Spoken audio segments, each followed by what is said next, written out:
All right. And it looks like we're up. Uh, Good morning, afternoon, evening, or middle of the night, everybody, wherever you are in the world. Welcome to Tridents Against Tyrants. And yeah, I have been busy. I've been away for a minute. Um, Let me make sure my audio settings are good so everyone can hear me.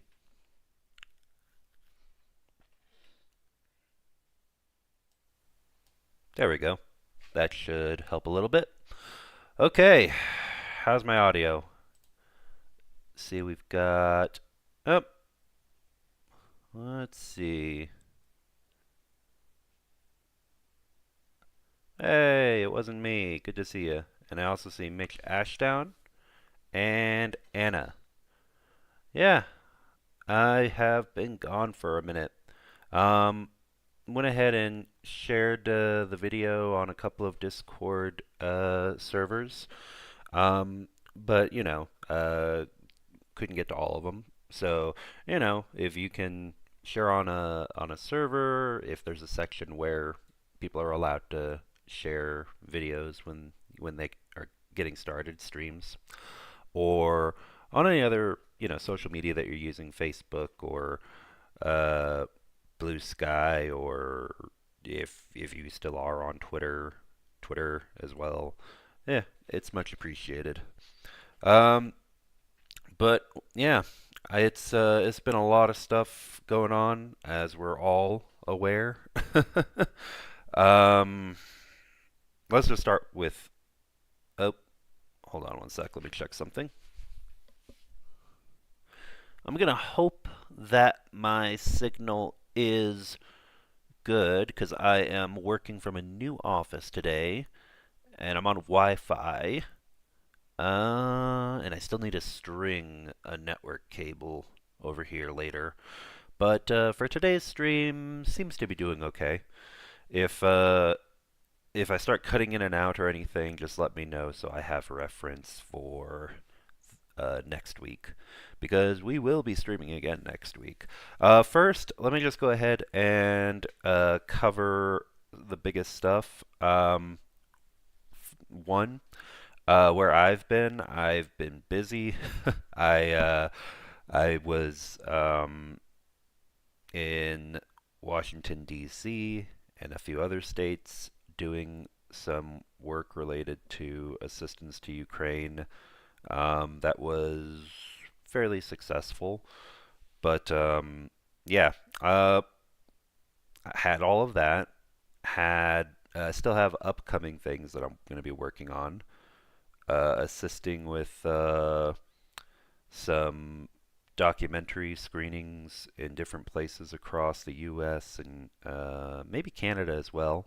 Speaking, yeah, with a few people um, in both countries and different cities. Um, and then, things in my personal life, just work and um, family matters and uh, moving. I moved to a new place, so that took a lot of stuff, a time. My had a had a home burglary. Had to deal with that before getting moved, so that was fun. That took up a lot of my time and focus and energy. Thankfully, it wasn't that bad. Didn't get too much stuff, but uh, a lot of stuff can happen. I think the last stream or last even just video I posted was like at the beginning of May, and it's already July now, so a lot of stuff can happen in a month or two.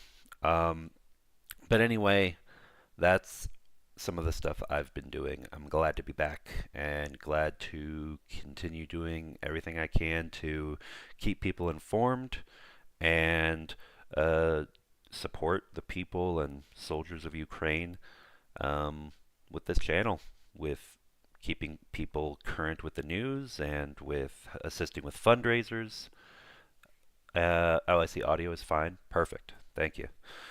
Um, Now, with all of that out of the way, um, let's talk about the big thing, uh, which is, as we're all aware, there's been so many large attacks, and Ukraine has deserved and should have received so much more air defense systems many, many times over throughout the course of this entire full-scale invasion since 2022.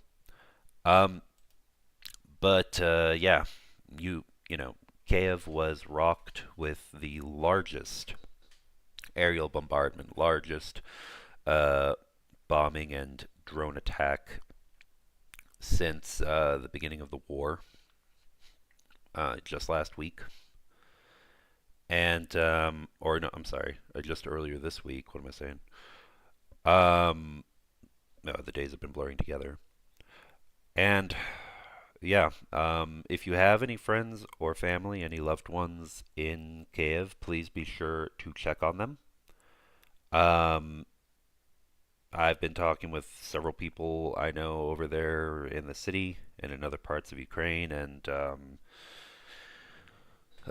yeah, man, um, it's always stressful because you never know who might get caught up in it next. Um, yeah, but all right, let's jump right into the news for right now. Oh, actually, I'm sorry. No, before that, let me go ahead and make some announcements. First, I don't actually remember where I'll have to check the last video. I don't remember where we left off for on the radios for Taiwan Civil Defense Force. We are still continuing that as our smaller mini fundraiser.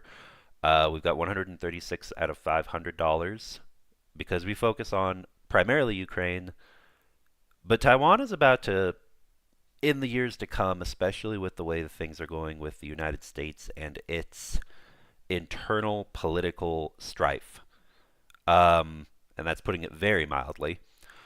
Uh, Taiwan very well may end up in the same situation as Ukraine. So we are doing that fundraiser.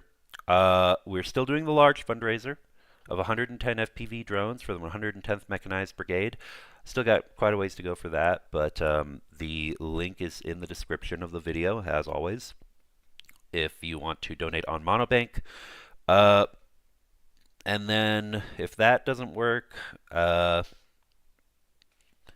there's PayPal that goes directly to Anton. And if that doesn't work, if PayPal doesn't work for you, then please let me know. I try not to use it if it's not necessary, but there is the buy me a coffee as an option if nothing else works for somebody to be able to donate. Um, and I've just been so busy. I still need to finish the. I need to remonetize the channel because yeah, I just was so busy that there was additional paperwork that I had to do with YouTube about that for super chats and all that. So anyway, those are the details of those fundraisers. There's also another one. I recently, and actually, I do not even have, to be honest, I don't even have a bar for it, like these two fundraisers up on the screen right now. Um, I think I just have like I think just a Venmo that I could share.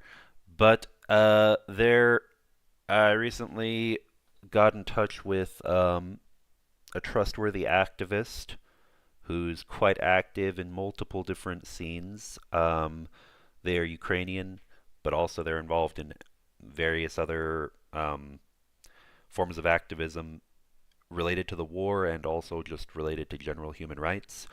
Um, and they are assisting with a 3D printer for a group that's assisting with, printing out drone parts and assembling drones for soldiers in Ukraine on the ground. Um, I have a I have a video of the last fundraiser I just closed out for them, helping them out to get a printer. Um, So I'm going to go ahead and send them a message, and I'll see about grabbing that video so I can show it to all of you later on in the stream. And I think that's about it for the opening announcements, all those details. So let's jump into the news, and then we'll hop on to the fundraiser stuff, shall we? All right, let's see here. First, let's go ahead and start with, where are you? Let's just start with the big story about the strikes on Kyiv, and then we'll go on to the other topic mentioned in the title. Welcome Cheryl, welcome Kellen Dunn, M35 Benvids. Welcome everybody. Cheryl says apparently Ukraine isn't getting PAC-3 air defense missiles, the ones most effective against ballistic missiles. Yeah, there's a lot of stuff that Ukraine has not been getting, has not actively been getting. And the sad part is that the United States absolutely could supply those. And let's just call it for what it is. The real reason why it's not happening is because while the majority of the American public, and I would say majority of sensible people involved in politics on Capitol Hill, who are not directly working for the current regime, I will call it a regime because it is not an administration, while they are either supportive of Ukraine or neutral on the topic of the war, one or the other, you do have, unfortunately, pro-Russian people up there, not just in D.C., but within the Pentagon itself now, but especially mostly within civilian government, I would say, rather than the military, the U.S. military, who maybe they know it's not politically wise to do so right now, but they very clearly are supportive of Russia in general for reasons outside of the war. Um, and we're just seeing a political wrestling, a battle of wills, because the pro-Russian people in America know that their views are not popular, and a lot of Americans in general either think of Russia, they don't understand Russia, and they still think it's the Soviet Union and communist if they're much older, or just see it for what it is, which is a horrible, fascist, authoritarian country and want nothing to do with it. Um, so we're just seeing all of these different camps of opinions on the matter clash with one another and stalling aid that has already been promised in the past. It's the same bullshit that anyone who's plugged in has been, vexed is too tame a word to use, about since everything started, well, since everything escalated more so in 2022. And it sucks. That's an understatement, but it fucking sucks. Anyway, Germany is in talks about buying Patriots for Ukraine with Trump. That would be good because, here's the thing. Here's the thing. And I really hope that is successful. I hope that none of the, pro-Russia shills, uh, excuse me, I should use a different, I'm so used to using that term since before I started doing streams and, hanging out with Dick, um, like in a negative context.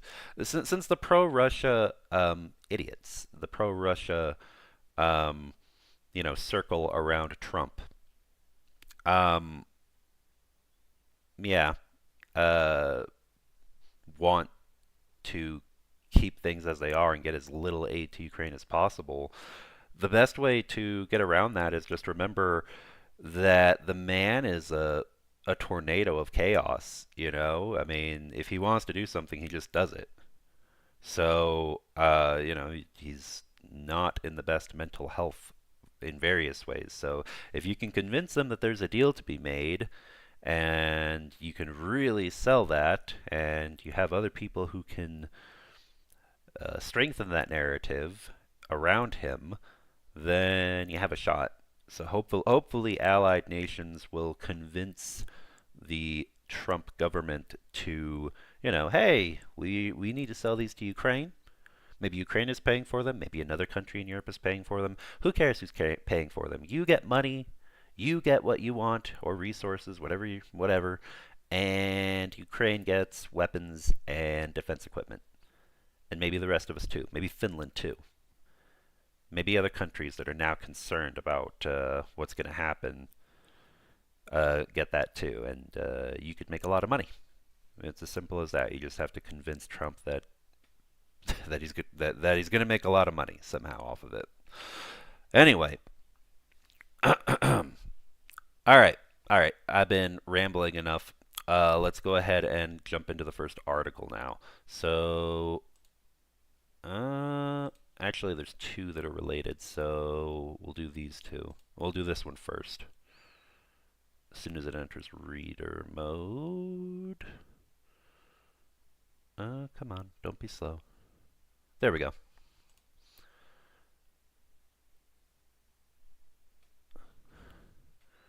All right.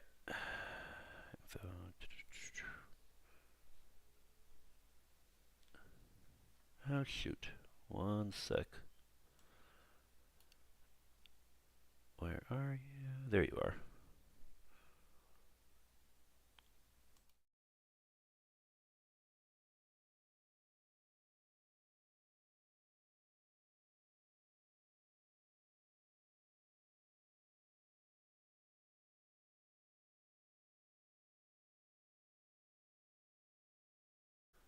Ah, great. Hold on a sec. I have to adjust this because it's been a second since we did a stream on here. Why is this not centered as I want it?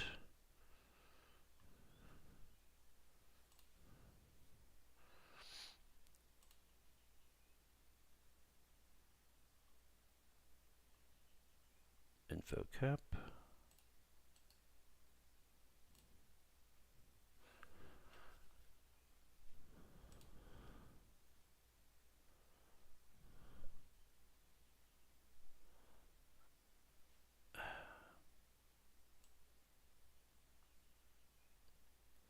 Well, that's extremely annoying. Alright, well, whatever. We'll just make this work because I think both of those are going to be out of sync. So, one sec. One sec, one sec.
Can you hear me now?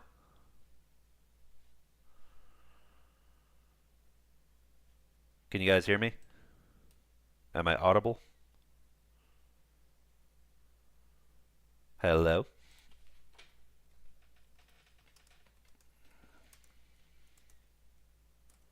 Okay, good. Damn it! Well, thank you for like the dozen people who stuck around even while I was just being an idiot and talking when you guys couldn't hear me at all.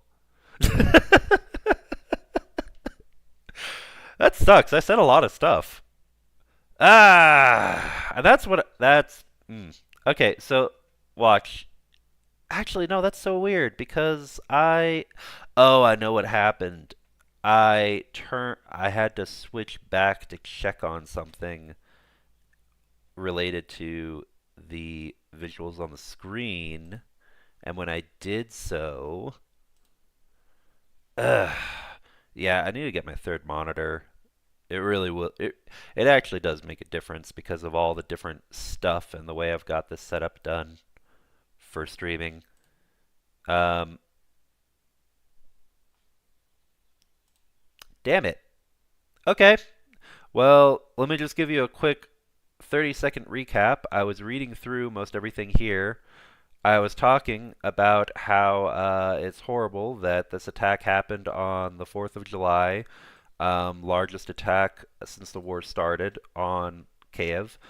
And it is messed up. It's symbolic. I'm certain that Putin and Russian military did that on purpose in order to try to drive more of a rift between Ukraine and the United States and just send a message about whether or not America can help Ukraine to protect itself.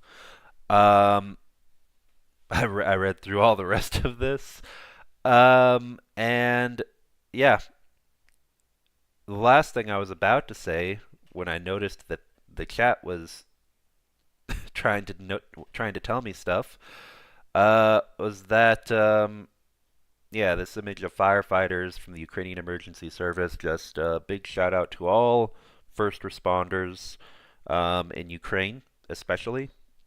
Also, regarding the two firefighters who were ambushed and who were killed by a domestic extremist in Idaho. Uh, just, it's not easy to be a first responder, to be a firefighter, paramedic, and of course, it's even harder when you have bullets or missiles raining down on you.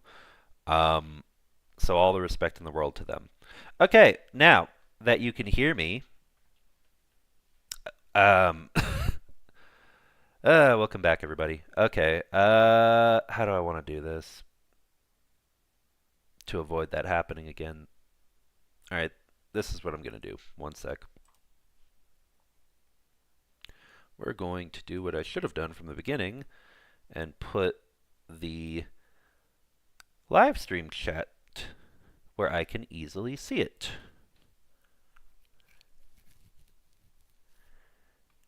Oh, a dude tried to call me?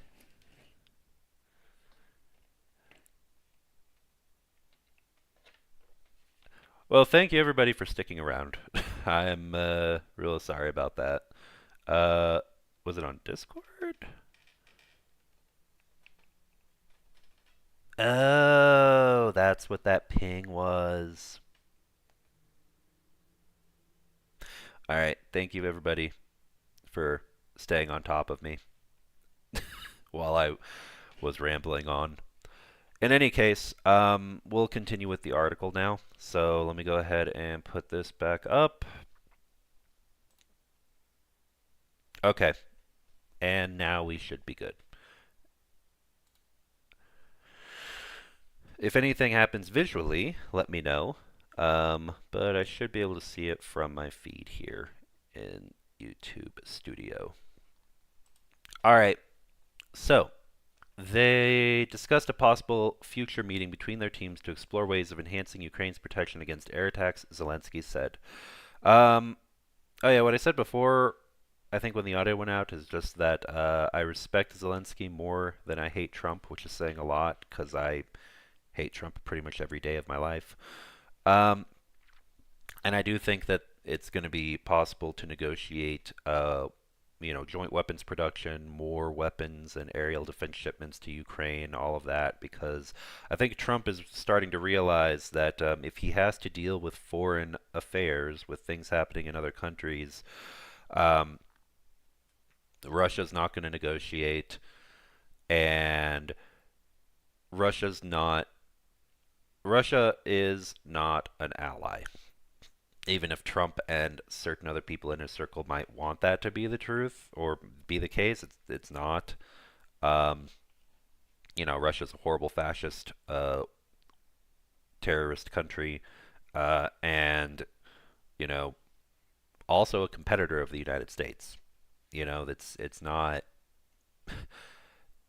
The U.S. is going to assist Ukraine, Western European countries, NATO countries, etc.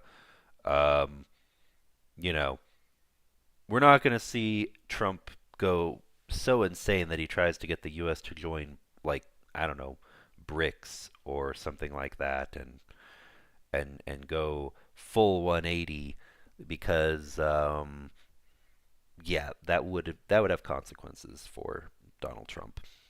Big consequences. Explosive, one might say. In any case, all right, back to the article. He added that they talked in detail about defense industry capabilities and direct joint. Damn. I just realized I need to have half and half because I have to be able to see my OBS in order to make sure that no glitch happens with the audio again. There we go. All right. He added that they talked in detail about defense industry capabilities and direct joint projects with the U.S., particularly in drone technology. They also exchanged views on mutual procurement, investment, and diplomatic cooperation with international partners, Zelensky said. Peace efforts have been fruitless so far. Recent direct peace talks have led only to sporadic exchanges of prisoners of war, wounded troops, and the bodies of fallen soldiers. No date has been set for further negotiations. Ukrainian officials and the Russian Defense Ministry said another prisoner swap took place Friday. Though neither side said how many soldiers were involved, Zelensky said most of the Ukrainians had been in Russian captivity since 2022. The Ukrainian soldiers were classified as wounded and seriously ill. I'm very disappointed. The attack on Kyiv began the same day a phone call took place between Trump and Russian President Vladimir Putin. I'm very disappointed. I. Trump legitimately actually thinks he can trust Putin. And if that just doesn't scream years and years of doing business with Russian oligarchs and having a foot in and out of the country, I don't know what doesn't. What does? Um, Asked if he made any. When I say that, I'm talking about Donald Trump specifically and his business dealings uh, before his presidential campaigns. Asked if he made any progress during his call with Putin on a deal to end the fighting in Ukraine, Trump said, "No, I didn't make any progress with him today at all. I'm very disappointed with the conversation I had today with President Putin because I don't think he's there. I don't think he's looking to stop the fighting, and that's too bad," Trump said. Damaged cars lie in a yard among other debris after a Russian drone and missile attacks in Kyiv, Ukraine on the 4th of July. According to Yuri Ushakov, Putin's foreign affairs advisor, the Russian leader emphasized that Moscow will seek to achieve its goals in Ukraine and remove the root causes of the conflict. Russia will not back down from these goals, Ushakov told reporters after the call. Russia's army crossed the border on February 24, 2022, in an all-out invasion that Putin sought to justify by falsely saying it was needed to protect Russian-speaking civilians in eastern Ukraine and prevent the country from joining NATO. Zelensky has repeatedly called out Russian disinformation efforts. Yeah. And the constant buzzing of drones. The Ukrainian response needs to be speedy as Russia escalates its aerial attacks. Russia launched 5,438 drones at Ukraine in June, a new monthly record according to official data collated by the Associated Press.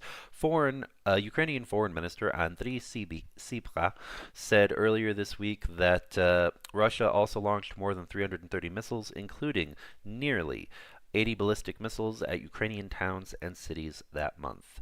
Throughout the night, AP journalists in Kyiv heard the constant buzzing of drones overhead and the sound of explosions and intense machine gun fire as Ukrainian forces tried to intercept the aerial assault. Absolutely horrible and sleepless night in Kyiv, Ukrainian Foreign Minister Andriy Sybiha wrote on social media platform X, one of the worst so far. Ukraine's economy minister Yulia Sviredenko described families running into metro stations, basements, underground parking garages, mass destruction in the heart of our capital. What Kyiv endured last night cannot be called anything but a deliberate act of terror, she wrote on X. Kyiv was the primary target of the countrywide attack. At least 14 people were hospitalized, according to Kyiv Mayor Vitaly Klitschko. Zelensky called the Kyiv attack cynical. In Moscow, the defense ministry claimed its forces targeted factories producing drones and other military equipment in Kyiv. Russia strikes 5 Ukrainian regions. So aside from Kyiv, Ukrainian air defenses shot down 270 targets, including 2 cruise missiles. Another 208 targets were lost from radar and presumed jammed. Russia successfully hit 8 locations with 9 missiles and 63 drones. Debris from intercepted drones fell across at least 33 sites. In addition to the capital, the Dnipropetrovsk, Sumy, Kharkiv, Chernihiv, and Kyiv regions also sustained damage, Zelensky said. Emergency services reported damage in at least 5 of Kyiv's 10 districts. And Vasilisa Stepanenko contributed to this report from Kyiv, Ukraine. I'm not familiar with Vasilisa's work, but good work, Vasilisa Stepanenko. All right, so that's the first article. I've been away for a second, so thank you for sticking with me through the technical difficulty. And yeah, so it was a bad night. It was a horrible event what happened in Kyiv and the rest of the of Ukraine. All right. Now, related to this, putting the link in the chat right now.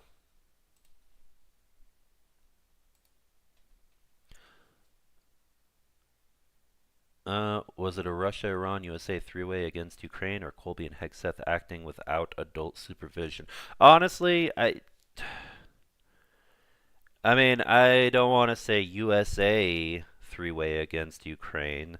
It's just Colby and Hegseth and Trump. It's just incompetence. It's just incompetent leadership in the United States. And here's hoping that next year, and then 2 years after that, in 2028, elections are actually free and fair. I keep remembering a quote about elections in Hungary under Orban with their current system, about how the Hungarian model is one that is free but not fair elections, meaning that the rules have been set up to where everyone can vote, but overwhelmingly, kind of like how the U.S. system, ever since the country has existed, since going all the way back to the Federalists and Anti-Federalists, has been set up in a way that it's always basically a two-party system. The modern-day Hungarian voting system, political system, basically has it set up as a de facto one-party system with, not completely, because you have other input from smaller political parties, but they're not able to garner enough power to win. Orban always wins. My concern, especially since he has spoken at CPAC and American conservatives have a little bit of a fondness for Orban's system, is that something similar ends up being done to change things in America, make it Just make it so that it becomes kind of more like that, more like a one party, country in practice, a democracy in name only, that sort of thing. I hope that doesn't happen. If you're an American and you don't want that to happen, get out and protest, vote, get politically involved, fight like hell, not just for Ukraine, but for your own country, because your con- if you're American, your country is already in a battle, quite literally. If you've studied the Maidan, if you've studied the political, I guess what you would call the Cold War phase of the Ukraine war before 2014, if you've studied the, uh, you know, corruption, if you've studied the criminal activity, if you've studied the espionage and the various other, events that took place leading up to the Revolution of Dignity, um, that counts as war. That is a Cold War. That was a Cold War between Russia and Ukraine, which became a hot war, and that is the the bomb, the war of bombs and bullets that we're seeing now. The United States is locked in a Cold War against itself. Um, if you're an American and you think that you can't be involved in that, and you're listening, whether you're a Democrat, an independent, a former Republican, an active Republican who wants to see their party change, who thinks that it's rotting from the inside out because it is the Republican Party I'm referring to, um, then get up. I challenge you to go do something this week, today, after this stream. Do something to help Ukraine, and then do something to help America. That is my challenge to you if you're an American listening. Anyway, back to the article, because I get distracted. Ukraine has accused Vladimir Putin of publicly humiliating Donald Trump after Russia launched a devastating attack with a record number of drones and ballistic missiles on Kyiv hours after the two leaders spoke by phone. The article title is Ukraine accuses Putin of humiliating Trump with devastating attack on Kyiv. Volodymyr Zelensky, and this is the right approach. I think I said this when I was accidentally muted earlier. You have to find the right approach to Donald Trump's psychological profile. This is the right approach for Donald Trump's psychological profile.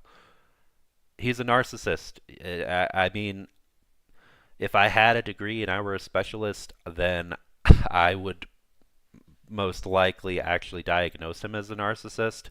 If I were to find a psychiatrist who is certified to do so, I'm pretty sure they would diagnose him as a narcissist. So one way to get his attention is what can he get out of it? Money, power, etc. Broker a deal for him that he sees as benefiting him and, not benefiting others as much.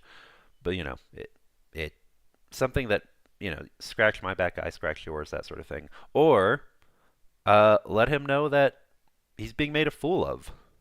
Because he is. And the whole world can see it. Donald Trump just can't because, well, he lives in an echo chamber. A very sad echo chamber.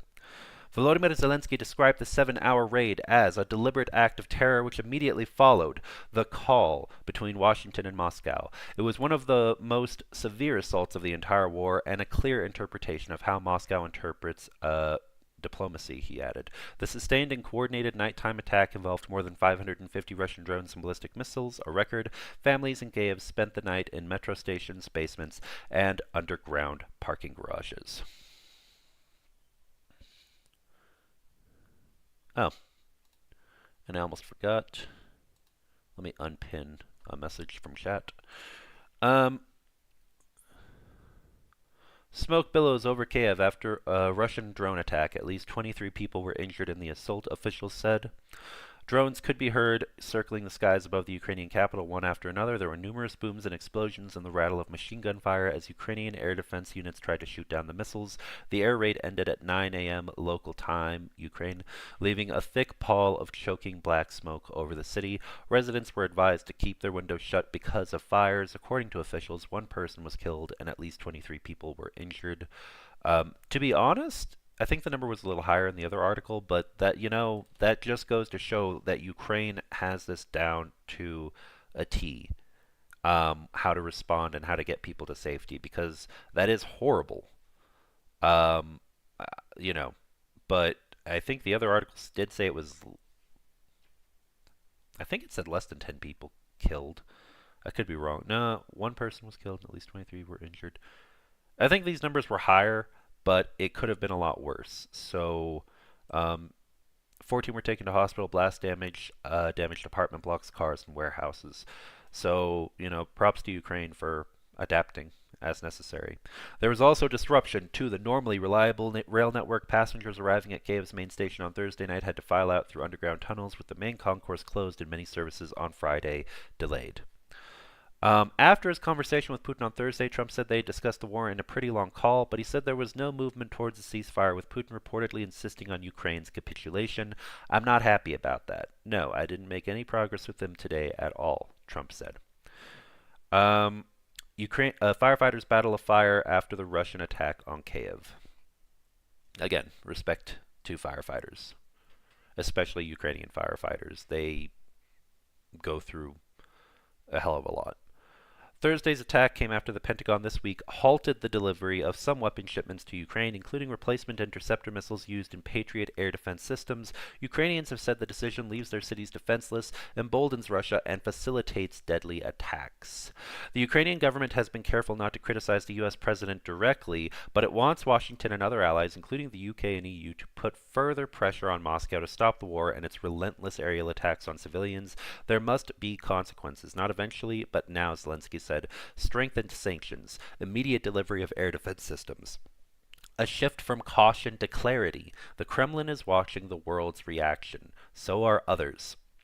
Zelensky said he hoped to speak with Trump on Friday about the supply of U.S. weapons amid low expectations of a change in White House policy. Yeah, and let's see how much. Oh, okay. We're gonna read a little bit more of this. Maybe not the entire article. One senior Ukrainian official suggested Trump's apparent strategy of appeasing Putin was not working. Mikhailo Podolyak, an advisor to the head of Zelensky's office, said any U.S. phone call with Putin inevitably results in massive demonstrative shelling of Kyiv with enormous destruction. Putin treated these conversations as an opportunity to publicly humiliate the other side's reputation, and it was a way to demonstrate Putin's, boundlessness and willingness to kill ever more brazenly, Podolyak posted on social media. With supplies of anti-aircraft missiles running low, Ukraine is increasingly using home-produced drones to take down incoming Shahed drones, but it is struggling to cope with the overwhelming numbers flooding its skies. According to the Ukrainian Air Force, 72 out of 550 drones and missiles hit their targets in Thursday's raid. Imagine if it had been more of these that had actually hit their targets. Again, big props to Ukrainian defenders for shooting those out of the sky, and as bad as this was, preventing it from being even worse.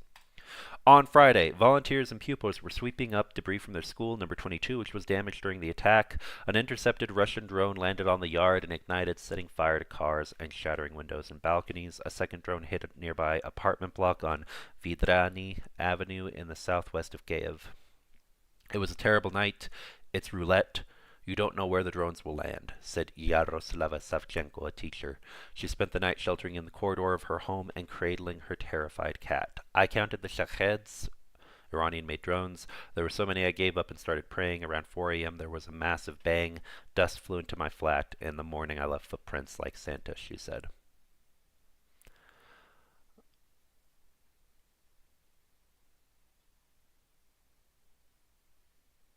Yeah. This part I want highlight right here.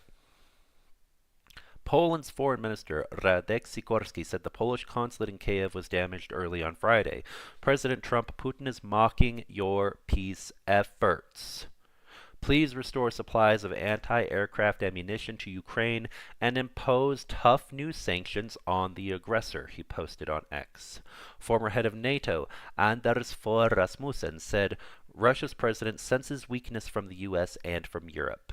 He added, he will bomb civilians until Ukraine runs out of missile defenses. We must arm Ukraine to the teeth to defend civilians, to stop Putin's advance, and to force real negotiations.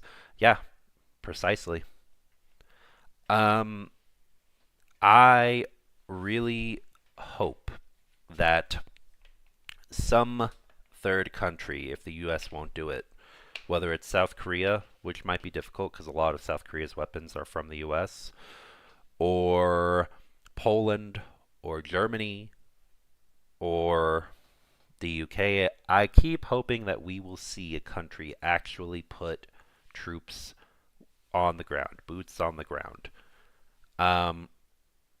Because the fact that Russia has their pool of, forced conscripts, and then they're tricking other country citizens into fighting for them, and then they also, get tens of thousands of troops sent to them by North Korea, of all places.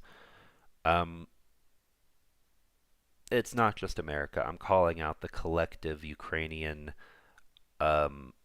alliance of countries that support Ukraine's sovereignty and defense. Do better. Because the other side is doing more than you right now, and somebody needs to send a strong message and actually put boots on the ground and not just talk about it. Ukraine can't just be a sacrificial cradle. Somebody has to step up. And I hope we see that soon. All right, we're going to move on now.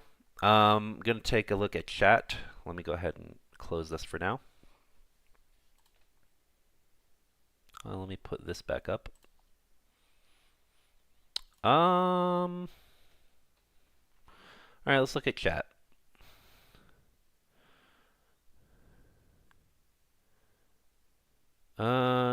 Didn't you have that ask your question here? Oh, yes. Yep, you see? It's been like too long. I forgot to put the Q&A up. I'm sure I'm going to check my Discord, and Anna probably messaged me reminding me, and I didn't see that until just now.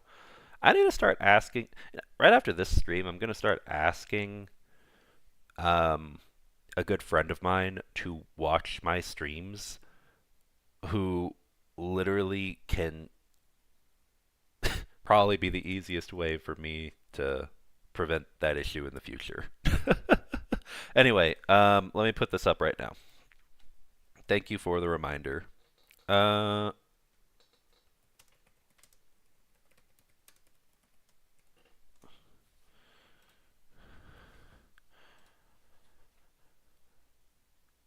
Okay. And yeah, actually, someone mentioned it, but there's also now a new feature that's built into YouTube called Top Fans. And apparently, yeah, I mean, I don't know if it's super chats or if it's just posting regular comments or if it's me pinning your comments. I don't know the rules of what gives you points to make you a top fan. Send live chat messages, send super chats, and super... Oh, okay. Well, then, yeah, just send live chat messages. If you're involved in the chat with normal messages, then you get points to be on the list of the top 10 fans, I guess. And it resets every stream, so it's not permanent.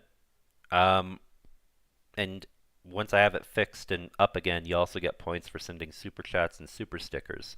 That's cool. I like that. Top 9 because it does 9 instead of 10 for some weird reason. Right now, at the top of the board are Anna, CZ-2055, It Wasn't Me, Mitch Space Ashdown, M35 Benvids 87, Hugh G 69. I love your flag, Hugh. You know, Canada and Ukraine. Yeah, man. Oh, love it. Mr. Spock, Michael Michaels. Also love the Trident. Michael Michaels. And Kellen Dunn. So, yeah. Thanks, everybody.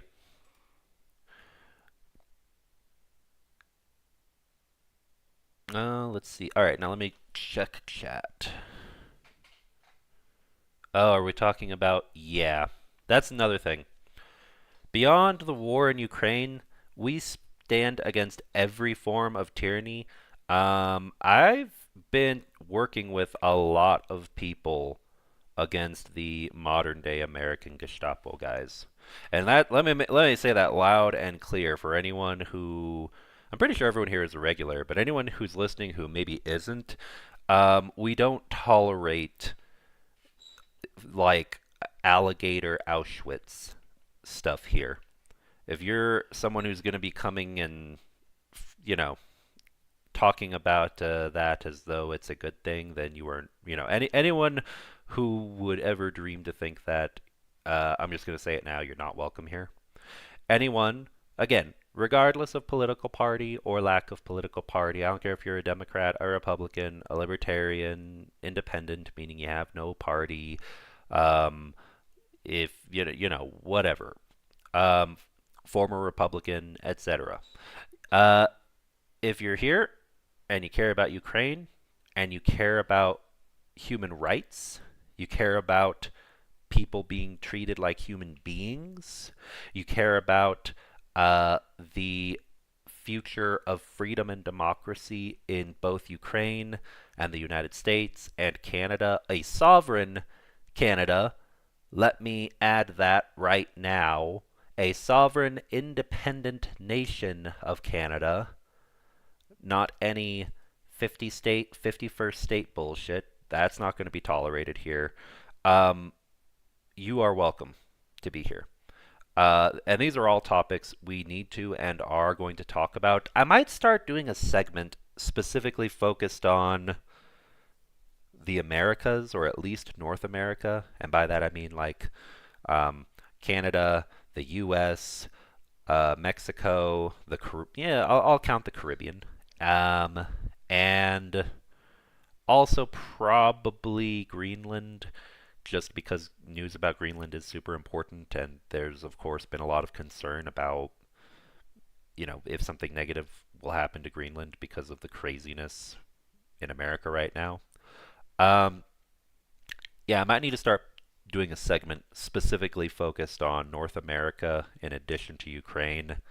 And I don't know, maybe I'll do a poll. I'll do a poll because there's a lot of stuff I could talk about, guys. I mean, there's literally decades worth of war crimes that could be talked about in Mexico that go completely ignored, that go shamefully ignored by the American public, given the fact that Mexico is one of the closest neighbors.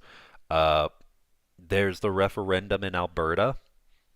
I don't know if any of you are following that bullshit. It's got me very annoyed, very upset. I don't think it's going to pass, but they are apparently going to vote on it. My concern is, I have a lot of concerns. My biggest concern is that Alberta does have a sizable fringe far-right MAGA base within Canada, there in the province, and I don't want to see anything like that, even if the referendum fails, somehow morph into a justification for violence, or quote unquote somehow needing to protect Albertans who want to be independent or secede or some crazy bullshit like that. Like, there's a lot of stuff happening, guys. You know what? I'm going to do a poll. I'm going to do a poll. Let me put it up right now. And the poll is going to be, would you like to see um, expanded news coverage about North America on this channel? And of course, the US and the insanity right now with the US political system and society in general because of Trump uh, is, of course, would also be covered by that. So I guess we're not even talking domestic politics, we're talking just domestic um, upheaval, domestic crisis in the United States, as I would put it. Let me start the poll.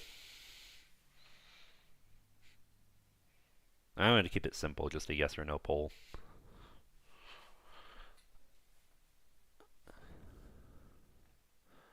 They're also under tribal treaty laws. First Nations is fighting them. Yeah, yeah. Um, Scroll to the top. Lots of other comments. Okay, let me take a look.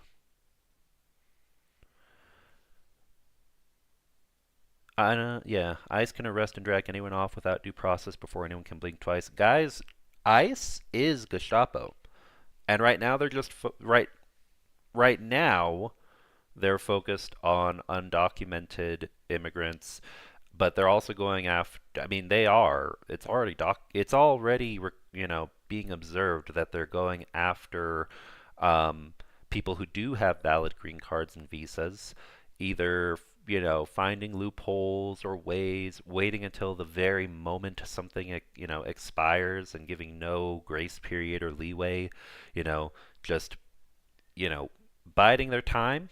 Actually went through the proper process and paid money to go through it to be in the United States, scooping up those people, um, detaining U.S. citizens, um, deporting children who are citizens with adults, so deporting U.S. citizens.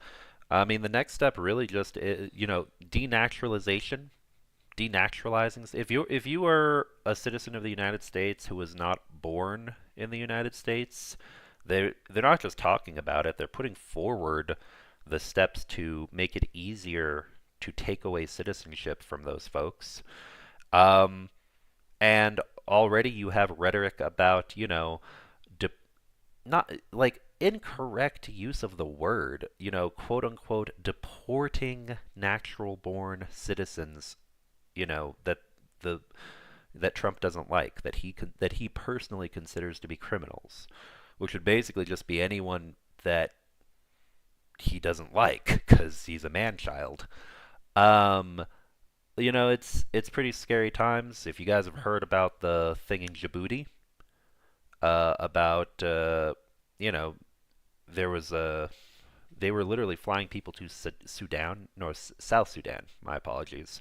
But trying to deport people to Libya, to South Sudan, to El Salvador, even when they aren't from those countries. When this is all said and done, whenever Donald Trump and his enablers are finally ousted and forced out of their positions and hopefully held accountable, actually held accountable with prison time, I don't know if that'll happen, but hopefully, uh, it the damage is already done. The United States government right now under the regime of Donald Trump it's just human trafficking. It's not deportation, it's just human trafficking.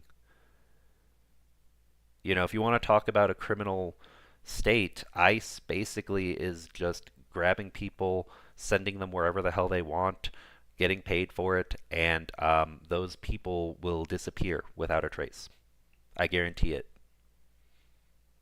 Because the black market for human trafficking, for the buying and selling of human beings, has always been a big market.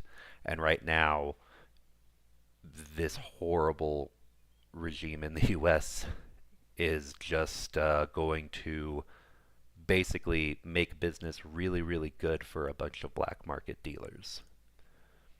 It's disgusting. Sorry, I got off on a rant. I have a lot of people I know who are personally affected by that, including Ukrainian, uh, Ukrainian Americans and Ukrainian residents of the U.S. So, not, and of course, not even to mention all of my contacts within the Latino community. It's been horrific there. Anyway, all right, I should go ahead and move on to the next article. I kind of went off, but let's see. Putin wasn't talking about non existent Russia.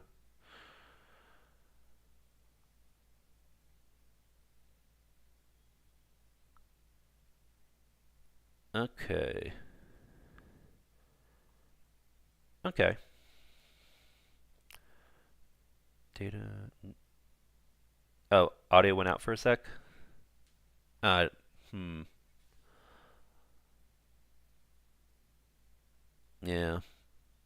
Anna, if you do end up going to Canada, then just be very careful because the craziness isn't just isolated to the U.S.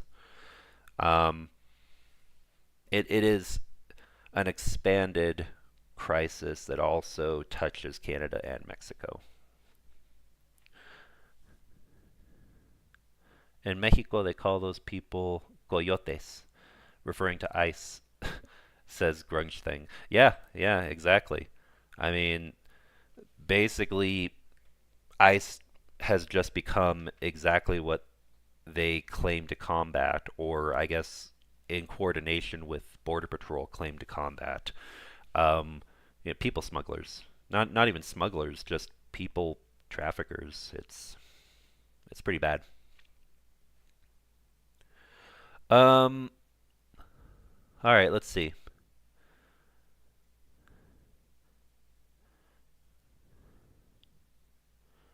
Let me see if there's any questions.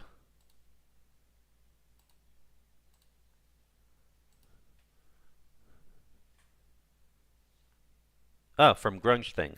Have you have you heard something about the chemical weapons the orcs are using? I haven't heard any specific details as of recently. I know that they are still using them, probably in small amounts, only because Russia does care about saving face, and there are war journalists, so um, using it literally everywhere, all over, making it standard to use chemical weapons in every instance, would probably just make it even easier to put sanctions on Russia. But I mean, tactical nukes, chemical weapons, torture, attacking civilians. I mean, Russia really doesn't care. They're just pretending to care.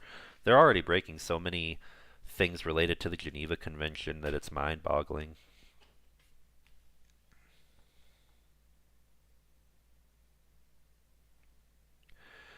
Um, let's see. And again, a big thank you to Anna for reminding me about the question box and other stuff. Thank you very much, Anna.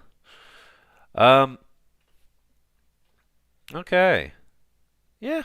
So we got 7 votes, and it looks like yes, people would be interested in expanded news coverage about other things. Because I mean, we usually talk about 3 things primarily. It's usually Ukraine, Republic of Georgia, and Taiwan on this channel. So I guess yeah, I mean yeah, we'll just expand it outward to include the countries of um, of North America and the Caribbean and Greenland, all of that, whenever there's important news.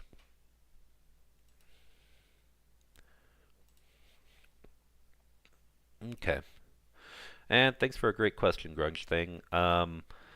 Yeah, I'll have to look into the details of exactly what they're using right now. I have no doubt that they are using them, but I don't think it's like everywhere. Um, just in certain instances, or when a particular unit or a particular brigade on the Russian side, you know, is just running wild, has autonomy, and they you know, decide themselves that they're going to use something like that. They dig it out from old stockpiles or or acquire it probably from Iran or another country and then start using it. Um, but yeah, that is something that needs to be emphasized more. And I know it's being recorded and it's being tracked, but there needs to be more done about that to keep people aware of it.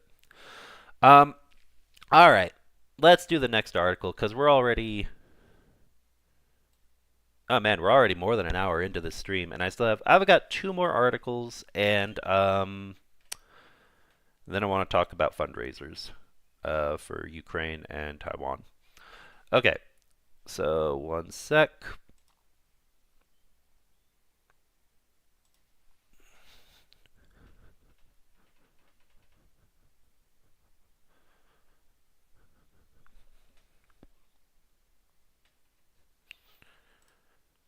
Okay, from NBC News.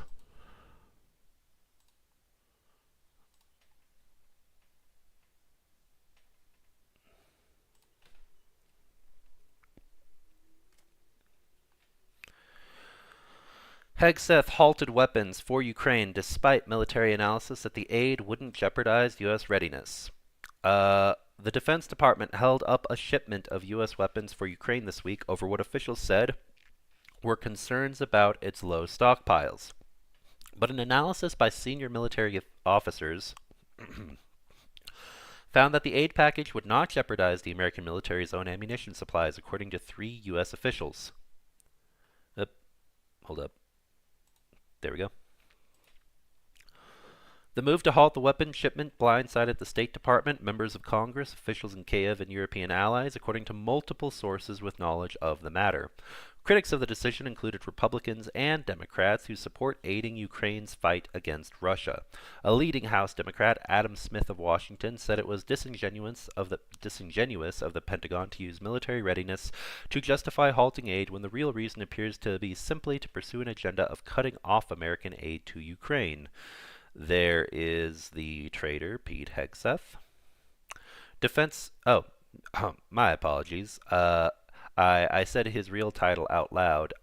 Defense Secretary Pete Hegseth, following a bilateral meeting with Netherlands Prime Minister on the sidelines of the NATO summit in The Hague on June 25th, 2025.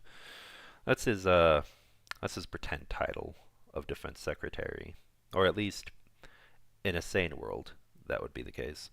We are not at any lower point stockpile-wise than we've been in the 3.5 years of the Ukraine conflict, Smith, the ranking member of the House Armed Services Committee, told NBC News. Oh,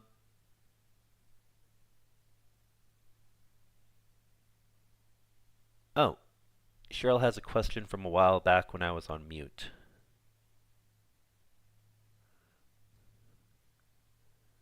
Okay. I'll go back and try to find that.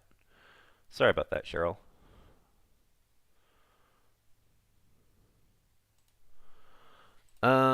Okay. Or if you want to put it in the question box, I'll also take a look at it there. Alright.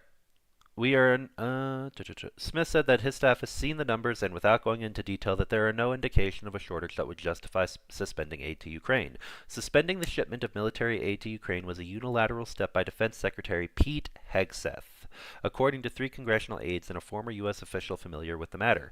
It was the third time Hegseth on his own has stopped shipments of aid to Ukraine, the sources said.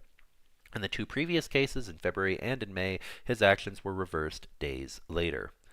All right. A senior Pentagon official, Elbridge Colby, the Undersecretary of Defense for Policy, has backed the moves, the source.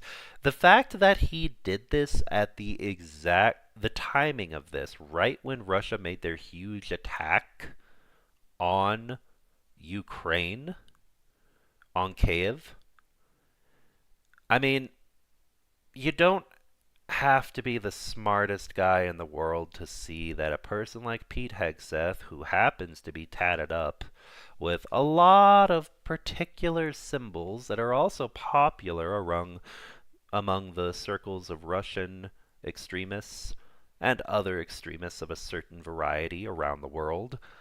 Like, honestly, guys, he's I don't know how to put this. Pete Hegseth is just the American equivalent of an old Soviet or Russian Federation oligarch. I mean, complete with the vodka and everything, complete with the public drunkenness and everything. Like it's almost uncanny. He's literally just an American version of a drunk, incompetent, corrupt Russian official. It's yeah, it's interesting. All right. Suspending the shipment of military aid to Ukraine. Yeah. Uh, A senior Pentagon official, Elbridge Colby, the Undersecretary of Defense for Policy, has backed the moves, the sources said. Colby has long advocated scaling back the U.S. commitment in Ukraine and shifting weapons and resources to the Pacific region to counter China. It is true that more weapons do need to be in the Pacific to counter China, but you can't just pick one or the other. You can't just abandon Europe. Europe does need to need to decouple from the United States in terms of its defense spending and actually become its own military power. That's absolutely true. But yeah, no, that's a ridiculous excuse when it comes to aid for Ukraine. Completely unrelated. Lawmakers from both parties were frustrated that they were not notified in advance and were examining whether the delayed shipment violated legislation mandating security assistance for Ukraine, according to congressional aides. Those lawmakers and some European allies were trying to determine just why the Pentagon ordered the suspension and were scrambling to get it reversed. The White House has defended the decision, saying it followed an ongoing review by the Defense Department of U.S. assistance to allies and partners abroad that began last month. The review began after Hegseth issued a memo ordering the Pentagon's Joint Staff to review stockpiles of all munitions. According to 3 officials familiar with the matter, the assessment found that some stockpiles of high-precision munitions were at lower levels but not yet beyond critical minimums. So basically, they noticed that some things were at low. Notice that it doesn't say low or approaching a critical minimum, just lower. So we're using up more of this than we usually do. Oh, well, we got to stop then. But we still have tons more we could give, sir. No, no, no, no, no. That's all of that. That's all I needed to hear in your report. So cut it off. That's basically what happened here. The Joint Staff concluded that providing continued assistance to Ukraine would not drain U.S. supplies below a required threshold needed to ensure military readiness, the official said. So to answer the question from earlier, yeah, it's just Pete Hegseth. It's just the pro-Russian, uh, what's the word I'm looking for? The pro-Russian infiltrators of the United States government that are perpetuating this shit. The Joint Staff concluded that providing continued assistance to Ukraine would not drain U.S. supplies below a required threshold needed to ensure military readiness. The Pentagon did not respond to a request for a comment Thursday. Pentagon spokesman Sean Parnell called the assessment a capability review at a briefing Wednesday. We can't give weapons to everybody all around the world, Parnell said. Part of our job is to give the president a framework that he can use to evaluate how many munitions we have, where we're sending them. And that review process is happening right now and is ongoing.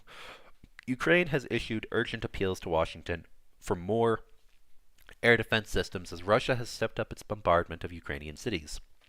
Over the weekend, Russia launched its biggest aerial attack of the 3-year-old conflict, firing 60 missiles and 477 drones across the country. The delayed shipment included dozens of Patriot interceptors, coveted weapons for Ukraine to knock out incoming missiles, as well as 155mm artillery rounds, Hellfire missiles, precision-guided missile systems known as GMLRS, grenade launchers, Stinger surface-to-air missiles, and AIM air-to-air missiles for Ukraine's small fleet of F-16 fighter jets. In Poland and other European countries, some of the U.S. weapons had already been loaded onto trucks, ready to be delivered to Kyiv to help its government fend off Russian missile attacks and hold the line against the ground forces in the country's east. Some of these were already in Poland, literally next door. Then military officers and officials handling the shipment got word that the got word that the delivery had been called off, said two sources with knowledge of the matter. The weapons shipment was approved during the Biden administration, 3 U.S. officials said. Some of the weapons were pulled from U.S. stockpiles, with the Pentagon receiving funds to replenish them. Other munitions fall under a program that provides money to buy new weapons for Ukraine from American defense companies, the official said. Those weapons are not drawn from U.S. supplies. So, rookie mistake. Since the United States began sending large shipments of weapons to Kyiv after Russia's full-scale invasion of Ukraine in February 2022, U.S. officials and commanders have grown concerned about the state of American stockpiles of munitions and other equipment. The aid effort has laid bare the inadequacy of the defense industrial base to replenish those weapon stocks. That has, in some cases, put the Pentagon at dangerously low levels of some munitions, including 155mm artillery rounds, according to multiple U.S. officials and former military officers. All right. So basically, Rep. Michael McCall, Republican, but yeah, Republican of Texas, a staunch supporter of military aid to Ukraine, said it was crucial to show Russia that the United States would stand behind Ukraine. So, again, Democrats, Republicans, there's bipartisan support for Ukraine, and Trump knows it, Hegseth knows it, others in the circle of incompetence know it. Yeah, we just have to push back against this, because as much as they want it, their vision of how America should work is not how America works. And we got to make sure it's clear that people like Trump, Hegseth, Kash Patel, basically, who else can I put out there? JD Vance, they aren't going to succeed in turning America into, I don't know, Russia 2.0. It's never going to happen. Can't be allowed to happen. All right. Anyway, we still have one more article to cover, and we're already an hour and 26 minutes in. So let's take a look at chat real fast. Cheryl says, 2 theories. Trump exchanged Ukraine for a deal on restraining Iran. Lev Parnas theory. Does this seem plausible? 2. DoD, Colby, Hegseth incompetence. Hodges says because no NSA to coordinate. I mean, it's not just incompetence. It's, in my opinion, when it comes to Hegseth in the DoD, it's not just incompetence, although he is incompetent.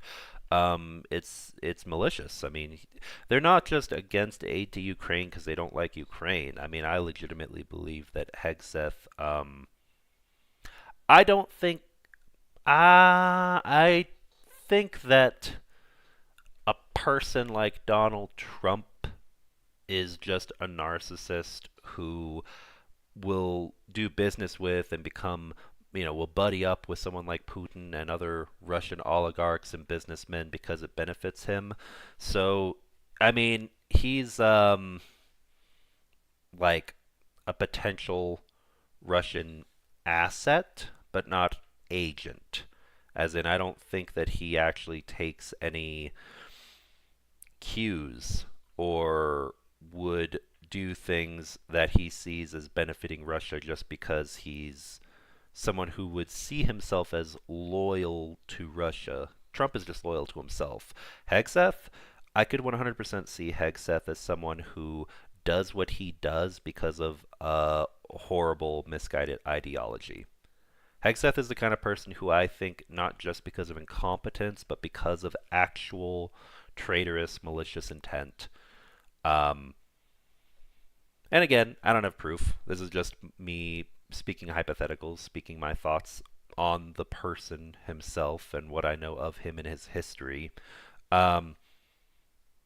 He strikes me as the kind of person who basically would, if it weren't for his connections, would be a failure, and sees the most ideologically abhorrent of those connections and belief systems as part of his identity. I legitimately think Pete Hegseth, uh, I, I think that he does what he does because he um, likes the Russian way of organizing their country. But again, I'm just speaking my opinions. I don't have any proof of that. Um, Now, the first part was the deal with Iran. Um, I don't think so. I don't think that Trump is trying to do a deal with Putin about. Maybe he tried to at a certain point, but it's really it's all about Israel. Whenever Trump is doing stuff about Iran, I'm pretty sure it's mostly Netanyahu that he talks to about that, and it's really just figuring out if they're going to continue aerial bombardment campaigns, because as idiotic as he is, Trump, the people around Trump and military um, officials and experts around Trump are at least smart enough to tell him this is a really fucked up game of chicken with Iran, because a lot of their networks, paramilitary networks in you know Yemen and Lebanon, and not entirely, but some of them that were in Iraq have been dismantled, in Syria, and so uh, they have lost a lot of their capabilities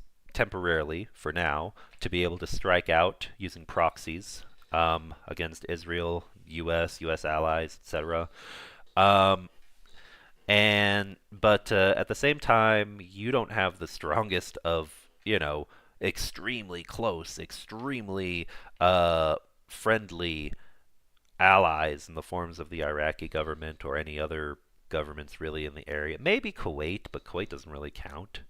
And they're tiny. They don't really have a military powerhouse in the region.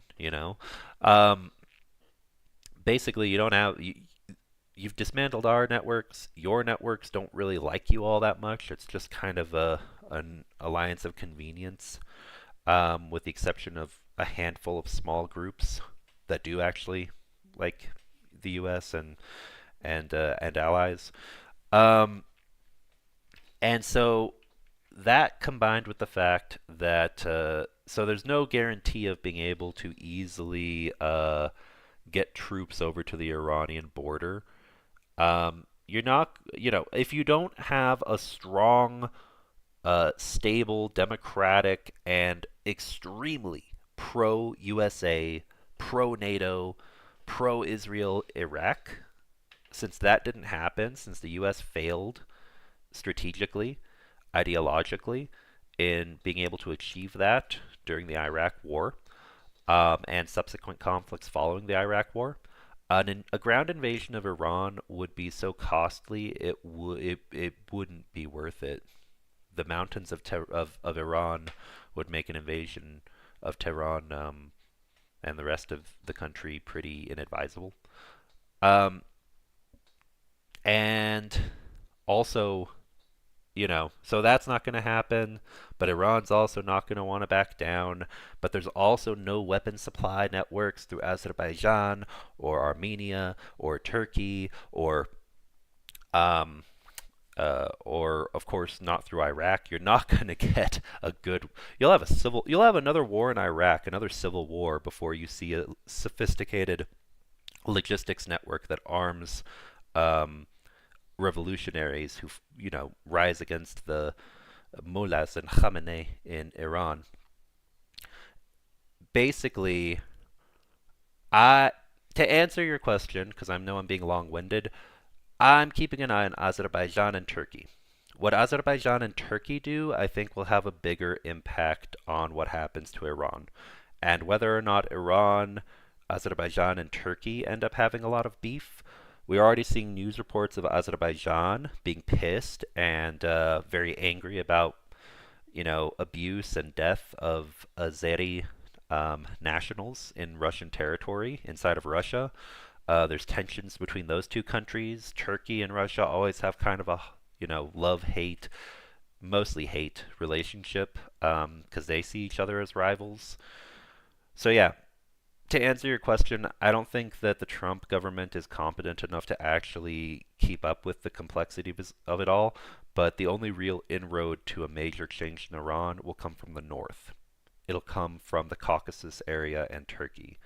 Otherwise, I don't see it coming from, America can bomb whatever bases they want to. Iran's just going to put stuff back together and, you know, continue to try to work on a nuclear program and eventually try to have a nuclear parade like North Korea does, etc.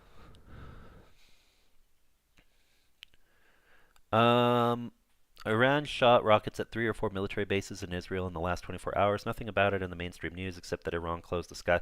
Yeah, well, that's the thing.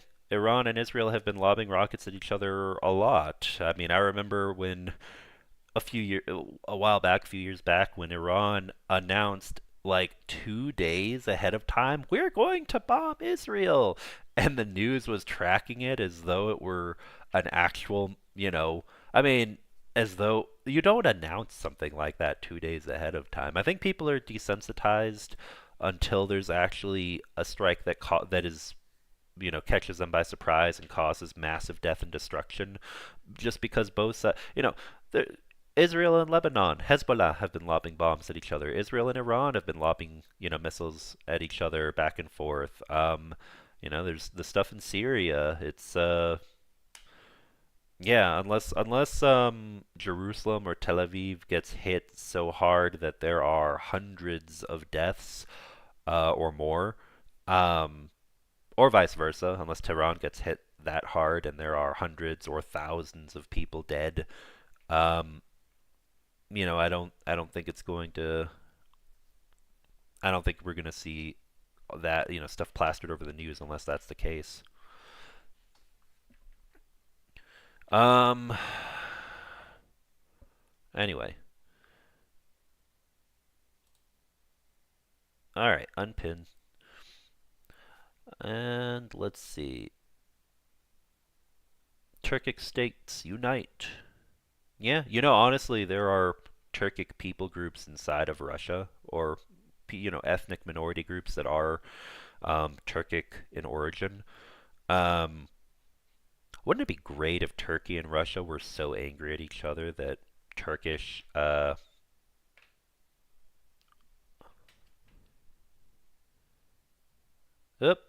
I went out there for a second. Can you hear me? My internet blipped. Anyway, I'm prattling on. Let's do this last article so I can go over the fundraisers and other things that are coming up. Actually, before I do this last article, I guess I'll talk a little bit about some other stuff. Um, hey, Martin. Good to see you. It's been a while.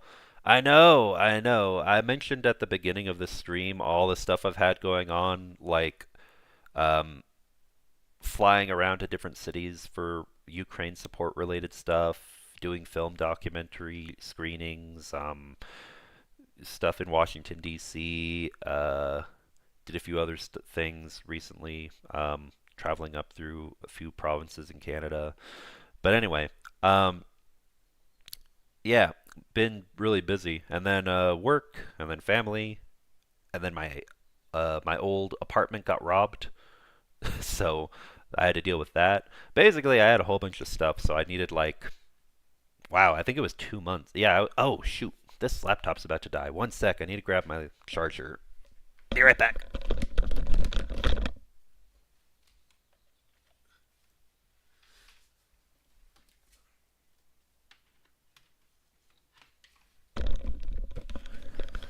Okay, I'm back. Anyway, all that to say, I've still been active and I've still been doing what I can to help. Just it's been off of YouTube um, lately, but now I'm back. All right, let's do this last article and then I'm going to jump into fundraiser stuff.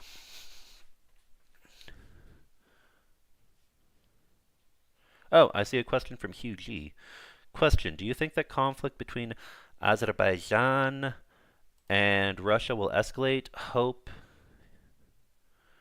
Oh, hold on. Just got blocked. There we go. Hope you enjoyed your time in Canada, my friend. Yeah, appreciate that last part. Thanks. Um, I think that Azerbaijan and Russia are unlikely to go directly to war with one another. There's a couple of reasons for that. Primarily, if Azerbaijan goes to war with Russia, Turkey will probably get pulled into it, and Turkey prefers to avoid direct war with Russia. Um, I think it'll just be a bunch of, back and forth bickering, and, maybe they'll close their embassies or consulates, or you know, other forms of retaliation that don't involve bombing each other's cities. Um, but I do think that it could end up incentivizing Russia to provide more troops or weapons to Armenia. Armenia has been moving away from Russia, which Russia doesn't really like, but Armenia also doesn't have any choice. I mean, there's only two countries that can really help to defend Armenia in the area that touch their borders, and those are Russia and Iran. Because Azerbaijan, there's not going to be a normalization of relations after the Armenia-Azerbaijan war. There's not going to be a normalization of relations between Turkey and Armenia, especially since Turkey still will not recognize the Armenian genocide and is basically orchestrating the attack, is supporting, supplying Azerbaijan in all the different wars against Armenia and possible future war for the Zanzig corridor. Um, I think what's much more likely is everybody's favorite topic, proxy wars. Proxy wars. So what'll probably end up happening is Turkey will be like, Azerbaijan, here's more weapons to defend yourself, and you know, let's work together closely. And let's if Iran gets in the way, then we'll deal with Iran. But you know, we want to avoid a major war right now. Uh, so go take care of Armenia, and Russia will look at Armenia and be like, hey, I know that we didn't help you out and we abandoned you in the last hour of need you needed when Azerbaijan came and attacked. Um, but here's more weapons and troops. But here's the thing: can Russia spare those troops? Can Russia spare those weapons? And the answer is probably no. What's happening is, if Azerbaijan goes to war with Armenia, there will be pressure for Russia to support Armenia. And if it doesn't, and Armenia actually ends up losing part of its southern territory, if that's occupied by Azerbaijani forces, or Turkish forces, or both, and it creates a land bridge between Azerbaijan and Turkey, then you'll have a de facto modern day mini Ottoman, I'll call it, mini Ottoman Empire alliance between Azerbaijan and Turkey, and it probably would allow for more goods, more trade, not just by sea but by land between the two.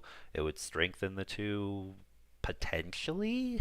Potentially, basically, it would be Turkey's imperialistic ideals coming to fruition, and yeah, um, if there's gonna be any toppling of the regime in Iran, or any stopping Russia up in the Caucasus, the only ones with military capability to do so would be Turkey and Azerbaijan. I don't like the fact that Armenia is caught in the middle of it. I hate it, actually. I don't want to talk blasé and nonchalantly, like attacking and annexing territory in the south of Armenia. Like, it's a bad thing. War is bad. I don't want to see that. But you'd have to be a blind man if you didn't realize that's what the Turkish and Azeri goal is, and that strength that it would give them would make them more formidable potentially against Russia and Iran. So anyway, I don't know. To answer your question, I think that there won't be a direct war. I think that it will become a proxy war, and the outcome of that proxy war will determine the rise and fall of regimes in the next, I don't know, 30 to 50 years. Maybe sooner. Probably sooner. with everything that's happening in the world. Maybe, I don't know, within our lifetimes, probably. All right. Anyway, thanks for a great question. Really appreciate it, Hugh. Oh, don't forget Chechnya and Dagestan. That's true. That's true. And Sakartvelo, everything that's happening in Georgia. We never forget Georgia. So yeah, yeah. The Caucasus is kind of like the Balkans. It's always crazy. It's always crazy the stuff that's happening in that region. All right. Anyway, um, let's see. Okay, we're getting close to 2 hours in, so I'm gonna tear myself away now. First, I'm going to check. Oh, welcome back, Sakai. Sorry to be joining the stream so late. We'll watch from the beginning. Oh, hey. Thanks, KNK's GG. Glad to see you. Yeah, it's good to be back. I'm hoping my life will be stable enough now that I can actually manage this every week again. Um, alright, no other questions. Oh, wait. Yep, nope, no other questions in the question box. So, let's do this last article, and then we're going to go over the fundraiser stuff. Shall we? Uh, hold on, I gotta put this in reader mode. This one is an article from CNN, and it's about China in relation to the war.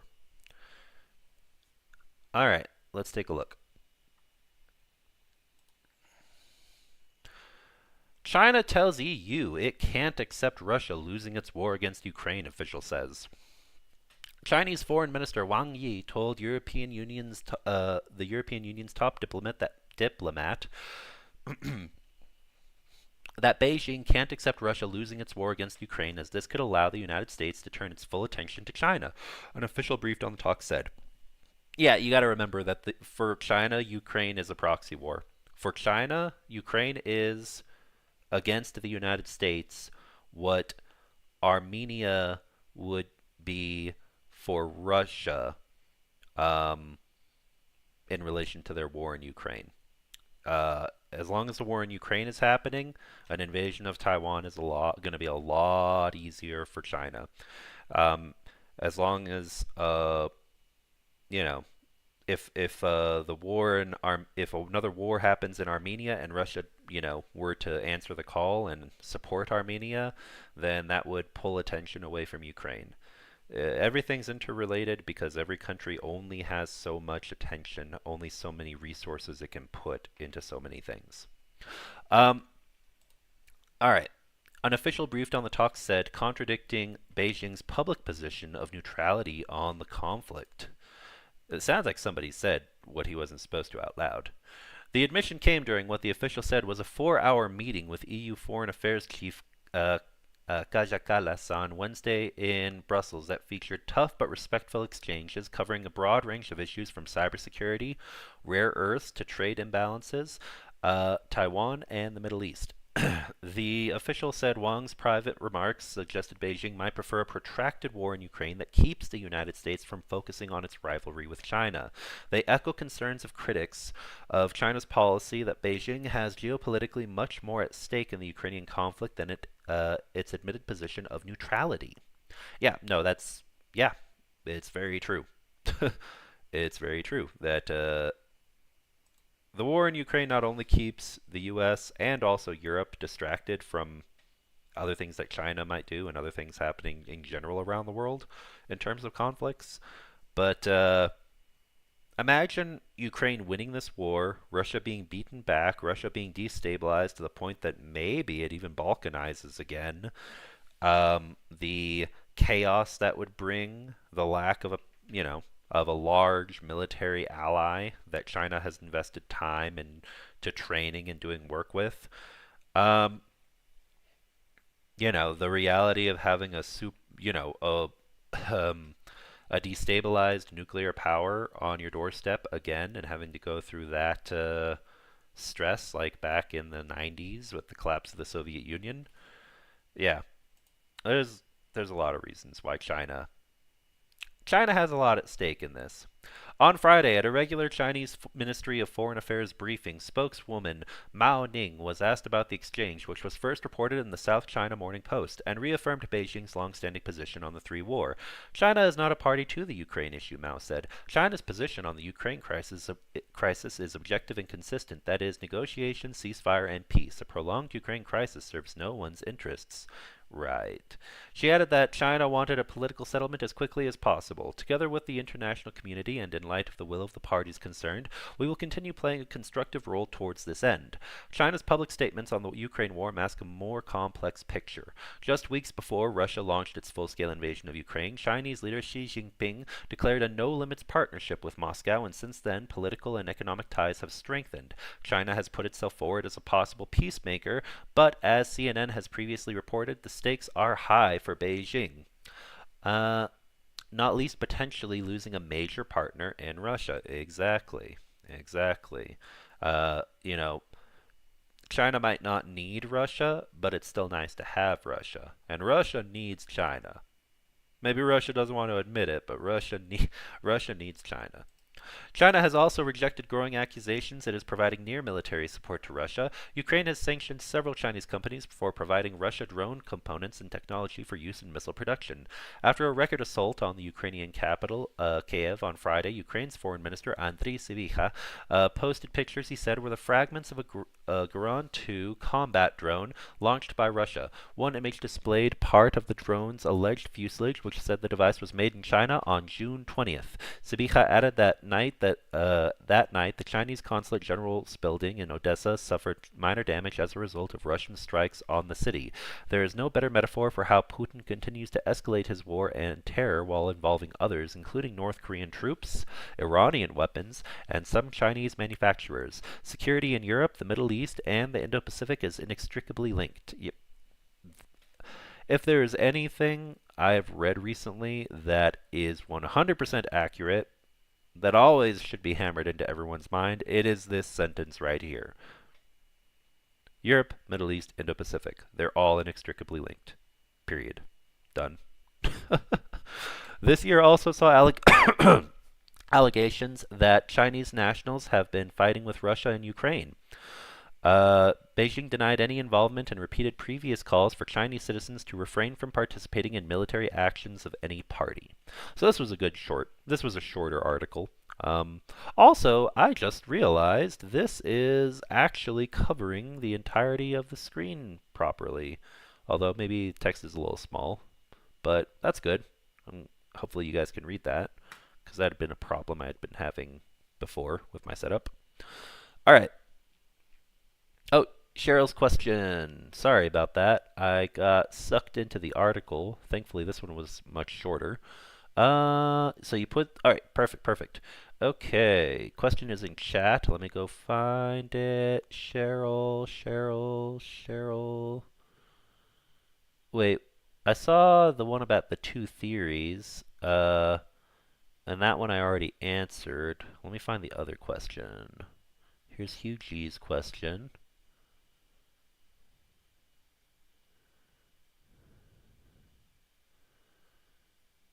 Oh, wait. Is it further up? Said it was sent this time. What I typed disappeared when asked question appeared. I don't think... Yeah, I'm sorry, Cheryl. I don't see it. Tell you what. If you want to...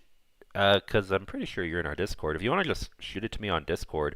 As a reminder, everybody, in addition to the question box in the chat every time we do a stream, the Discord server also has a channel specifically for questions, which I have not been checking, so I apologize for that. Yeah. That's... But I will check it right now. Let me see if there is one in there.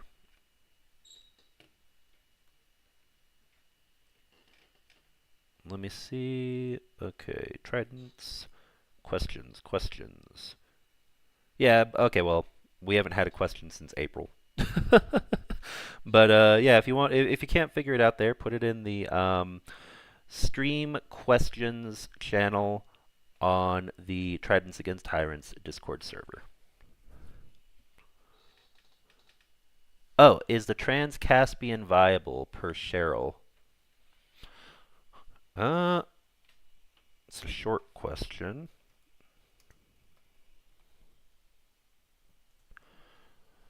Uh,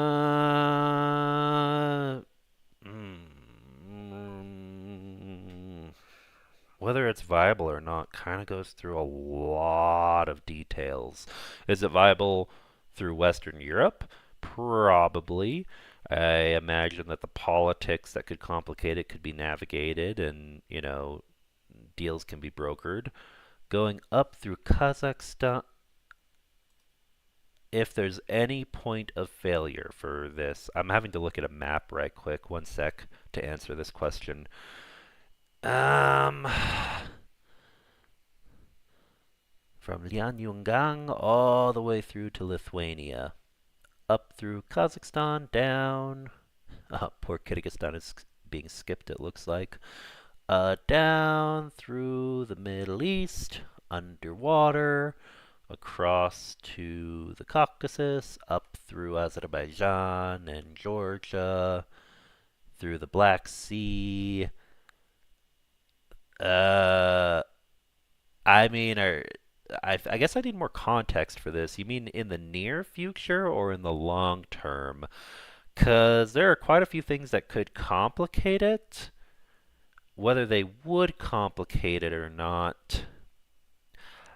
I mean, it's definitely feasible technologically, and politically you could navigate all the countries that this pipeline would go through. But I'm skeptical about it remaining stable enough in the Caucasus region, or as it's passing down through. Oh wait, I'm looking at the wrong place. Yeah, this doesn't even touch the Middle East. Duh. Uh, I'm skeptical about it passing down the underwater pipeline that would go from Kazakhstan to Baku, and then the pipelines through the Black Sea. Uh, Basically, here's the thing, and you actually ask a very good question because in terms of the relevance to the war in Ukraine, hold on. I'm gonna share an image on the screen right quick. One sec. Let me just open this in a new tab as an individual image and pull it up. Come on, come on. Don't be slow. There you are. Can everybody see the map on my screen now that I was like mumbling to myself a moment ago into the microphone? I know it's already active, Grunge thing. What I mean is long term.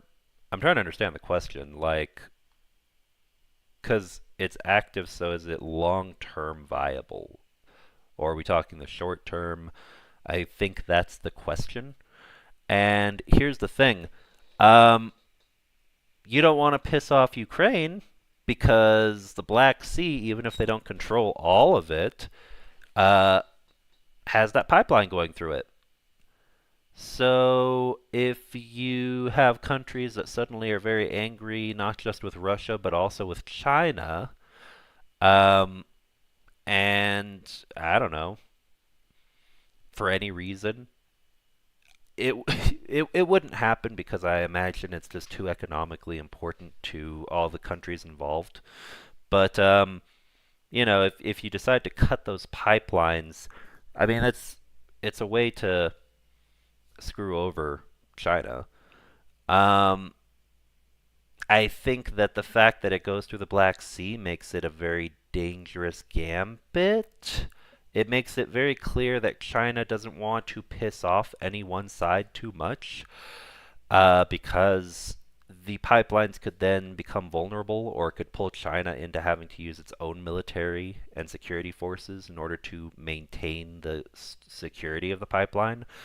Um, Working closely with Russia in order to maintain uh, basically stability and potential security agreements to keep the Trans-Caspian international transport route open and protected from any kind of sabotage or interference. Yeah, I think that's probably.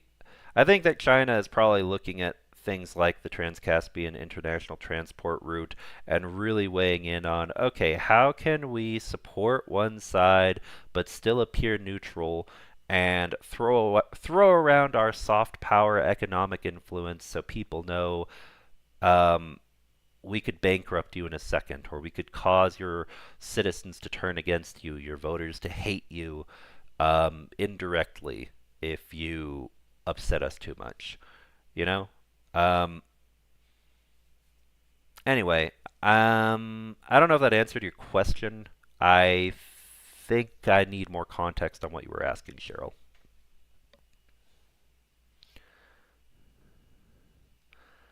Would Russia try to? Oh, there we go. That gives me more context. Would Russia try to just? I mean, if Russia and China have a falling out, I don't think Russia has a reason to destroy it right now, to attack it, primarily because, I mean, doing so would probably strengthen the resolve of European countries to, actually risk them putting more boots on. I mean, it doesn't go all the way up to Finland, but it goes up to Lithuania, and it goes through, let's see, Poland. Poland would probably be pretty upset about that if it affected flow of gas or oil to their territory, to their country.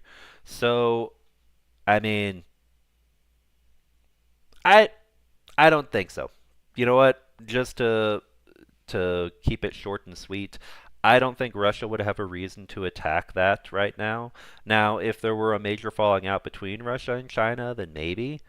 Uh, but much more likely, much more realistically, it would probably be some other nation state, some other actor who would try to sabotage this, like the United States, if it would be beneficial. But again, if the United States did that, it would piss off a lot of European countries at the United States, and it could disrupt international markets as well, which wouldn't be good for the United States, potentially. I'd have to, I don't know. Um, I don't think anyone at this time has a reason to attack the Trans-Caspian international transport route in relation to the war in Ukraine. Um, now, could that change in the future? Yes. And is this a potential uh, point of vulnerability for China? Yes. Is it a point of vulnerability for Russia? I don't think so. If they tried to frame Ukraine, then maybe, but that's a stretch. I don't see that happening. Anyway, that's my opinion. Yeah, thanks for a great question.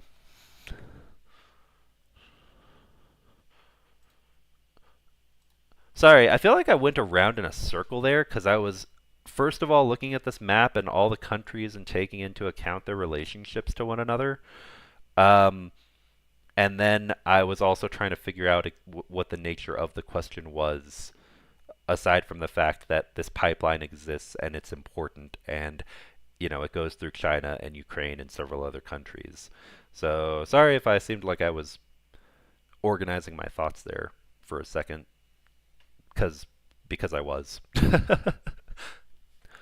um, I was thinking of Central Oil to Europe via Turkey.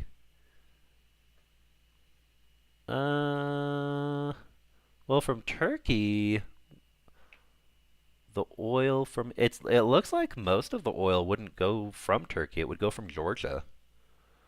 The majority, I mean, it looks like most of the oil from Turkey with this type, just looking at this map that I'm looking at right now, it looks like can you see it? Where in the lower left corner, most of the oil coming out of Turkey is going down into northern Africa, the rest of the MENA region, um, and then some of it is going up from Istanbul through to Bulgaria. Um, it looks like the majority of the oil from this pipeline would be transported from Republic of Georgia to the rest of Europe rather than Turkey.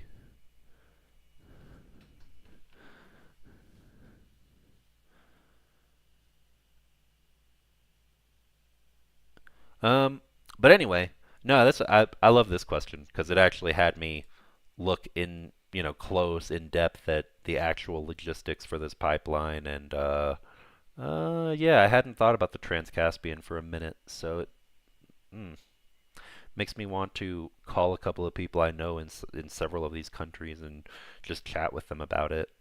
So yeah, thanks for a great question, Cheryl. Um, and Turkey is an exporter too. Yeah, yeah, I know. I'm just talking about the visuals on this map because if the oil is mostly going to Bulgaria, I mean, I guess maybe it also goes north from here. I can't really tell from this map. If it also goes north from here, from Turkey up into the rest of Europe, which would make sense, then yeah, then it makes sense. Yeah. Um, so I guess it's either Republic of Georgia or both Republic of Georgia and Turkey, where the oil would be flowing up into Europe. Um, all right, now then, where was I? Okay, so we finished all the articles. I think we're caught up on questions. Let me double check. We're already 2 hours in. Oh, here we go. Is the Trans-Caspian pipeline viable Turkey to Central Asia? I see the question now. From Turkey to Central Asia. Oh, you mean going in the reverse direction, not up into Europe, but into Central Asia. Um,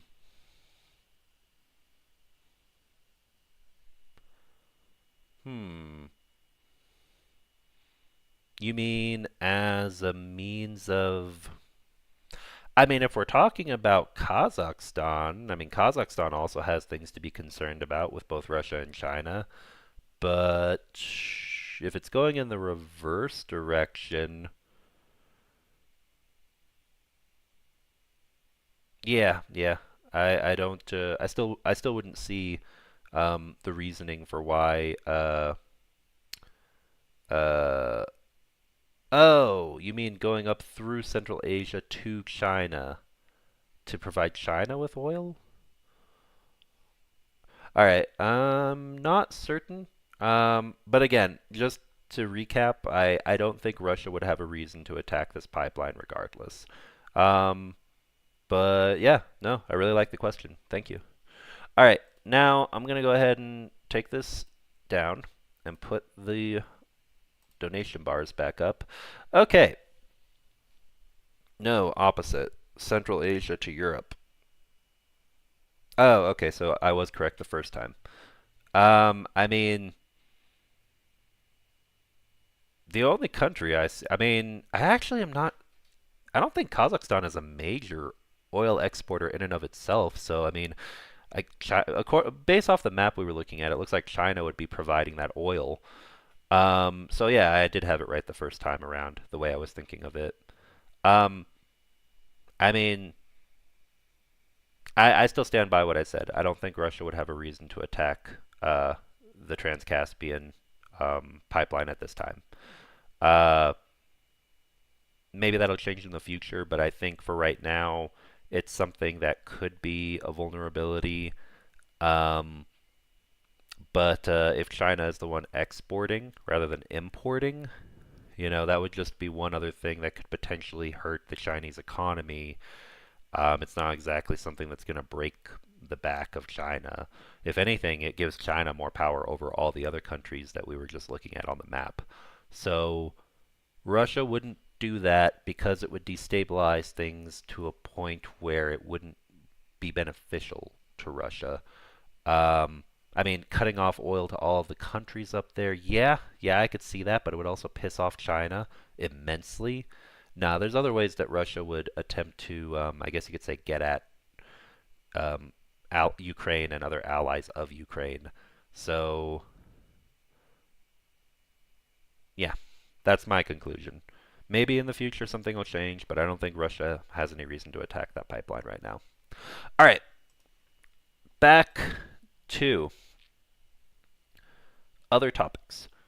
Back to the topic of assisting people in Ukraine. So, Because I gotta get off of this. Well, actually, I got time. I don't have to go anywhere right this second. But I also don't want this stream to keep going for 3 hours long. Um, so, couple things I'm doing right now. This isn't a fundraiser. It's just something I'm doing because I'm plugged in with. I'm just plugged in with people on the ground in Ukraine and in various other parts of Europe and North America and other countries as well. Um, Currently, I am assisting a soldier who has severe burns, who's already received some medical treatment, but he needs more because it was pretty damn bad, his injuries. Um, if anybody, I've already recommended him to a couple of different places. He's already made contact with a few of the referral clinics, both in Ukraine and in other countries as well. So we're going to find something for him pretty soon. But if any of you know of any good uh, clinics that specialize specifically in skin grafts, in tissue regeneration, and in microsurgery, especially microsurgery to save limbs that have been severely traumatized from burn wounds, then please send me an email to Tridents Against Tyrants at gmail.com with information. I'd greatly appreciate that. Let me go ahead and put the email into the chat.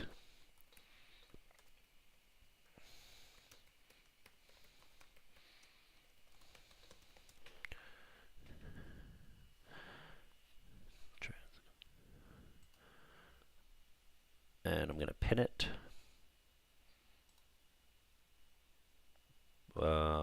Or maybe I'm not, because for some reason it doesn't give me the option to pin.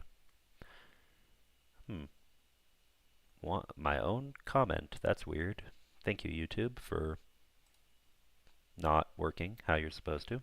Okay, well, anyway, it's there in the chat. If any of you happen to have information, please email me. Beyond that, fundraisers, we're still doing the fundraiser for the 110th Mechanized Brigade for Anton. So, same usual donation link that actually, is the bot running? Oh shoot, I just realized I think the bot isn't running, so it hasn't been posting. I'll have to fix that for the next stream. But anyway, it should be in the that's very annoying. But it should be in the description of this video. And I'll go ahead and put the information into the chat right now. Both PayPal and Monobank.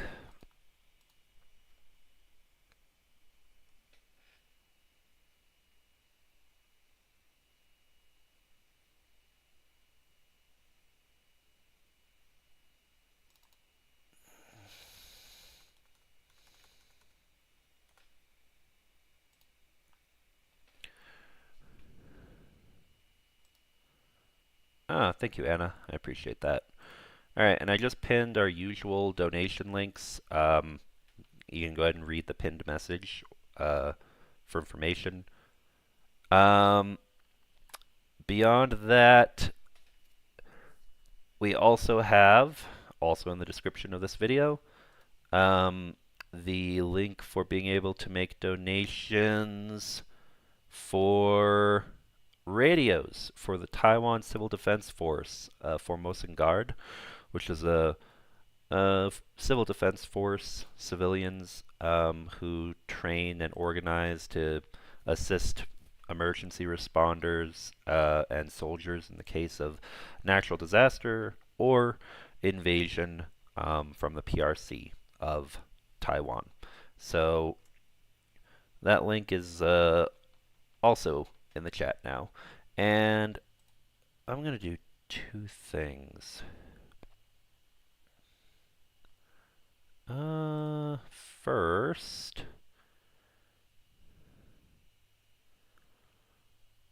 uh,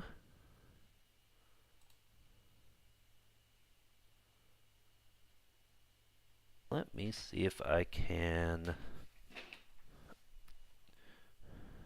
make some donations myself right quick for both of these.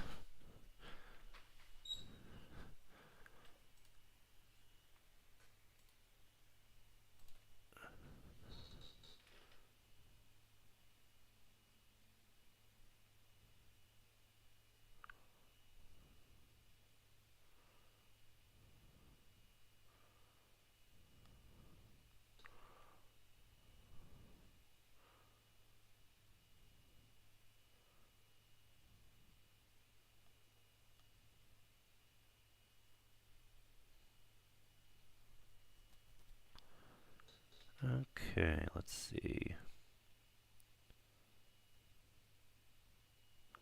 I've got like 136. Alright, so I'm gonna do.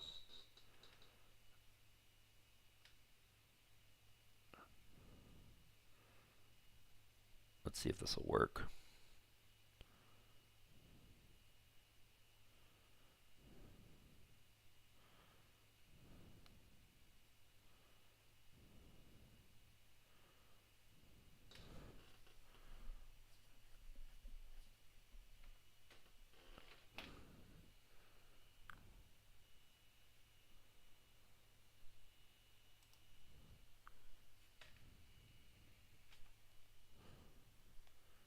Oop, there we go.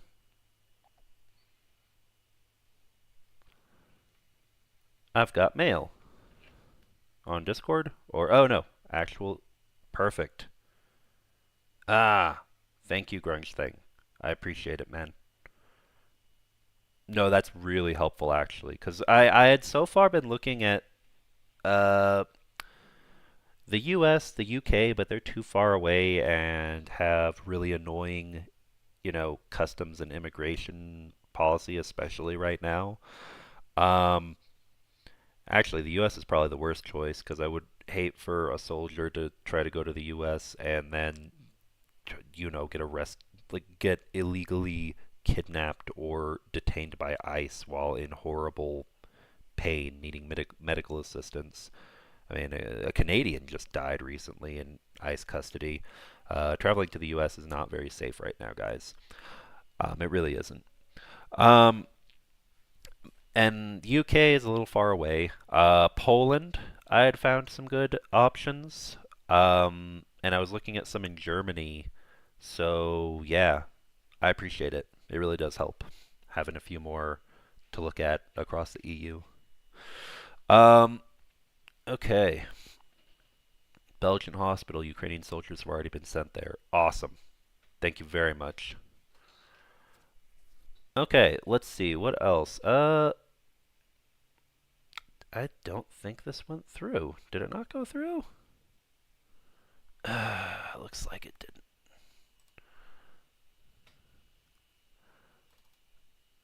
Oh, no, it did. It just doesn't. Okay. Okay. You can barely. Oh, that's so annoying. You can barely see it because the screen is just so small. But do you see how it went from like 130 and for some reason I don't know why I set up this black bar here so from now on I can like the monobank stuff someone from Ukraine who has a Ukrainian monobank account typically has to set those up um and I just don't have a monobank account yet but um Stream Elements, you can just set one up pretty easily with their platform that works with donations from most countries in Europe and the US and a bunch of other places. Uh, but I don't like the fact that it doesn't have a percentage bar. Like, look, it just says, I think you can barely see it, so I'm going to make it, hold on. I'm gonna make it like way bigger, just temporarily so you can see, but yeah, you see that? It's like $336.2 out of 500, but it doesn't actually fill up the bar. It's like, ah, I don't like that. It should actually physically fill up the bar. I'll have to see if I can fix that setting somehow. But anyway, so 200 there, and I'm going to do 200 to, uh, oh, and we just got a donation for Anton. Perfect. Thank you. We went from like 2 hryvnia to 2001.92 hryvnia. Thank you very much. Um, oh shoot. Okay. Uh, you know what? I'm going to do this. Let me pull up. I'm also going to do 200 to Anton right now. Um,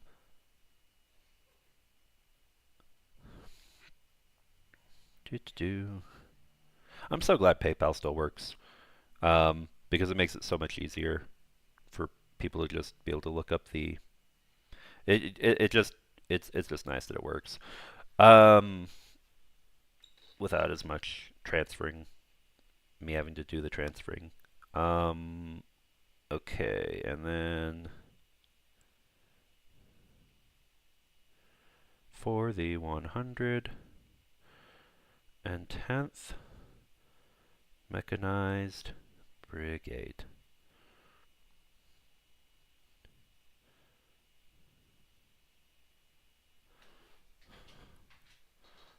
Okay, and send.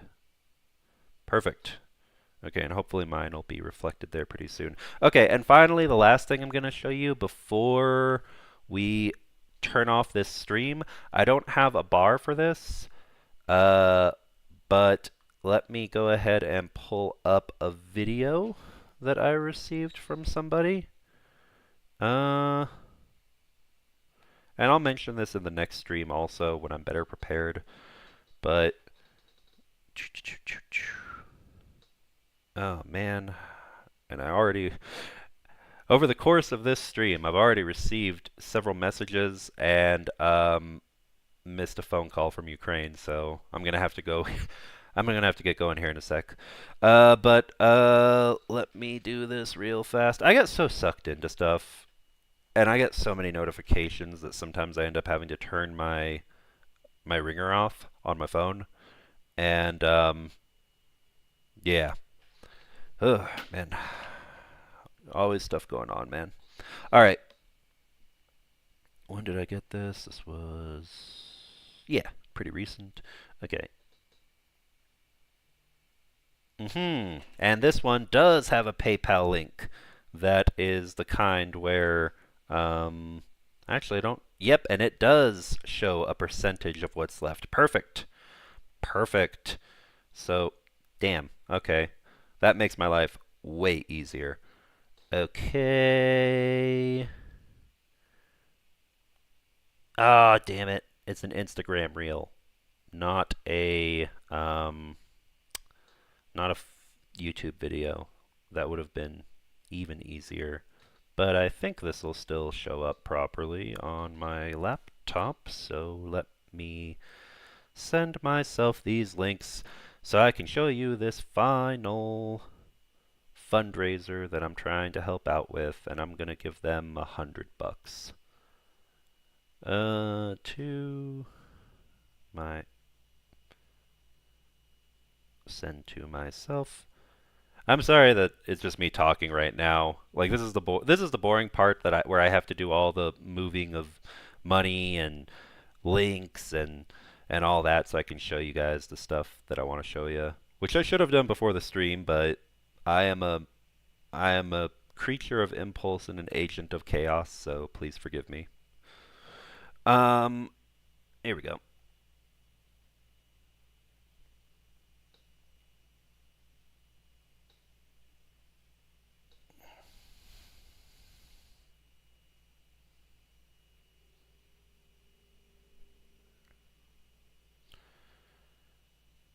Alright, there's one link, and here's the second.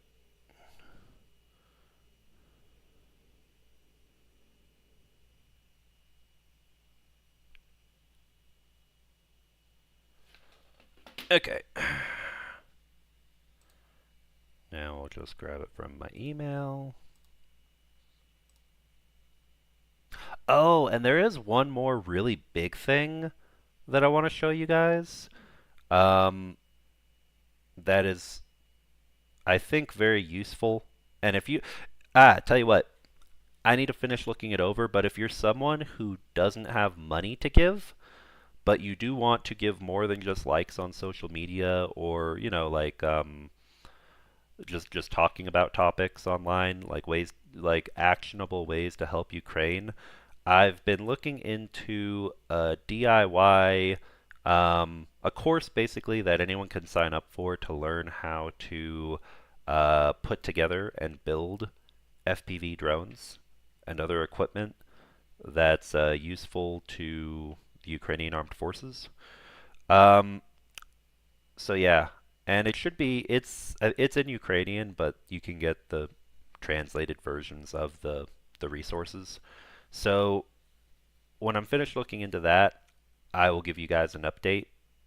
But that might be something if you've been wanting to get involved but you don't have money, which I completely understand because I've been there plenty of times in my life. Then it might be something you're interested in. So I will update you about that next week in the next stream. Okay. Now then, let's finish this up so we can close out this stream.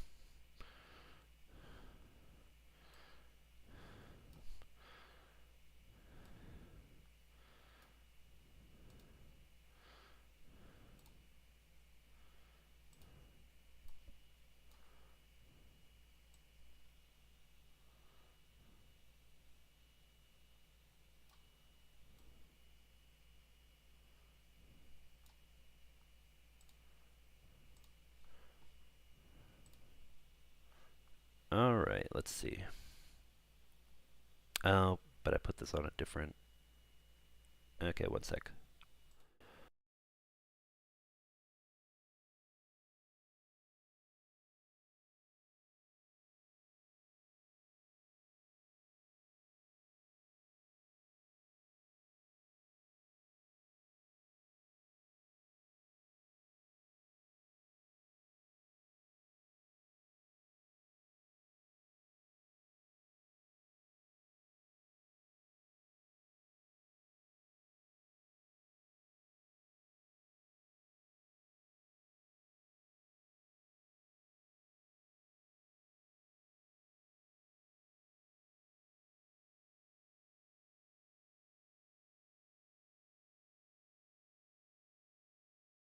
So let me switch it back over and put the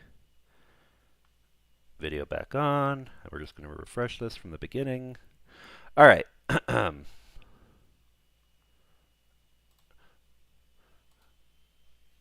right, one more time. I'll read it. So, boys and girls from Free Filmers, we really want to thank you. And also Sophie from Berlin, Ukrainian Solidarity Front, especially Maxi and Anja. Many thanks for such a cool pigeon. Here's your printer calibrating now. We haven't launched printing yet, but we really want to say thank you. You're cool. Thanks for helping such workshops as ours. It's mega important, and I want to note that it's the first bamboo in our workshop. Bamboo printers are really good for those of you who are into 3D printing. All the others are the brand Creality, also pretty good. There were also 2 from you. Now there's just 1, because I'm taking one to my workshop. So thank you a lot. You're cool. Have a great day. Take care. And yeah, so for context, freefilmers.ua, we cooperate on a regular basis with 6 grassroots workshops from Zaporizhia to Kyiv. At this point, we can proudly say that it's no longer possible to count the exact number of 3D printers and kilograms of filament we've purchased. And then Sophie, who is wonderful person, great activist. And Ukrainian Solidarity Front help us with fundraising and procurement. Transgender Sophie 182, she is awesome, great person.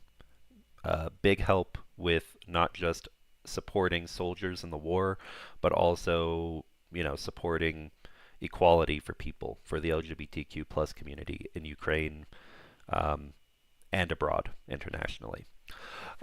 This support is extremely important for the Ukrainian resistance as the workshops print parts for drones and other military equipment. It's not always possible to film inside the workshops, but the guys from at 3drick.pro recorded a video for us that we'd like to share. If you want to donate to the workshops and support the volunteer movement in Ukraine, contact us or Transgender Sophie 182. And so, yeah, I spoke with Sophie.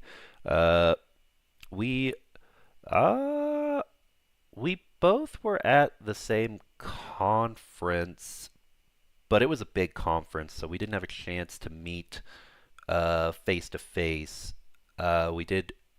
We kind of met after the fact through other people that we know who are in the pro-Ukraine, pro-Ukrainian armed forces community.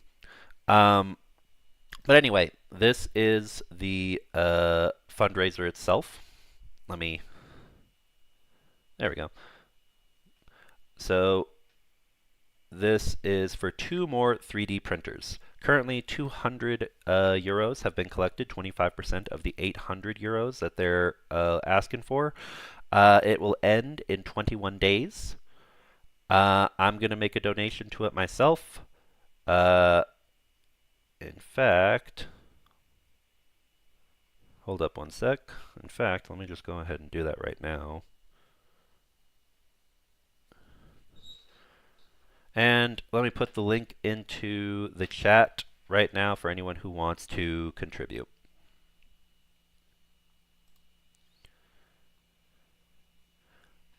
Oh shit. Nebraska lost a rural hospital as a result of the big bullshit bill, which is what I call it. Already nearest place for medical treatment is 45 minutes away. Oh jeez. I'm really sorry to hear that, Anna. Yeah, no, a lot of people are going to suffer in America because of that orange idiot. Um, all right. Oh, yeah. An American friend wants to come here too, just got turned down by her Texan hospital after the BBB. Yep. Yep. That's why it now more so than ever before, it's so important for Europe to build its own capabilities in terms of military defenses. Europe needs to stand on its own because the United States is faltering. And that is a sad thing to say, but it is true. Um, and it's also true in terms of, well, it's not true in terms of medical care if you're rich, but for everyone else, it is even more of a nightmare than it has been in America. All right. All right. Anyway, back to the 3D printers. Shoot.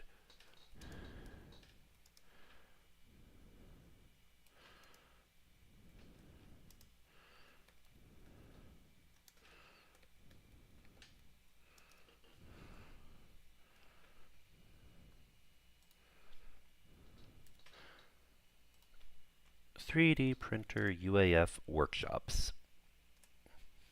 And I'm gonna I'll put this in the description also. Let me do that right. Oh shoot. It won't copy the whole thing, damn it. Okay, hold on. Let me edit. Let me put this. Oh, and we also have the other ongoing fundraisers for Project Constantine and Greg Terry. Those are in the description if you want to check those out. But let me finish putting this link in to donate for 3D printer UAF workshops. All right, and that's in the description now as well. All right. So anyway, let me make my donation, and then we're going to close the stream. And Only a few people are still left because it's been 2.5 hours. For those of you who have stuck with me through this whole thing, I appreciate you. You guys are awesome. All right, and then let me finish this up so um, we can all you know go take care of other errands and stuff that we gotta do. Also, please keep a good thought out for James with Why Ukraine, the last alliance. Um, I need to reach out to him, but I'm pretty sure he is still he's back in the fray uh, with the armed forces, to my understanding. So please keep James in your thoughts because I am tired of losing friends to this goddamn war. And he's a really great guy, as you all know.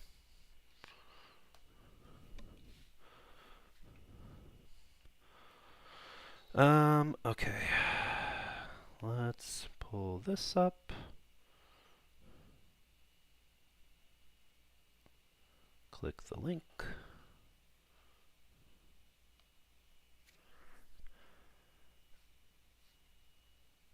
Come on. Open the link.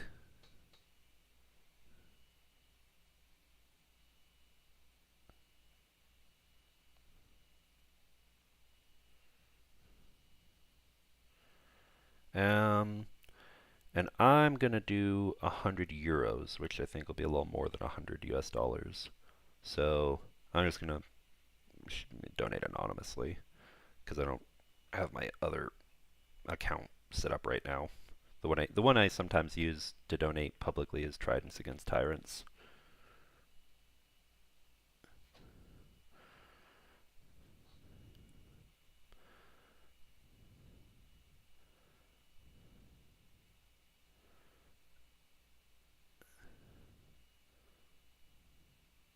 Oh, seriously? What? Oh, screw you. Come on, work. What the?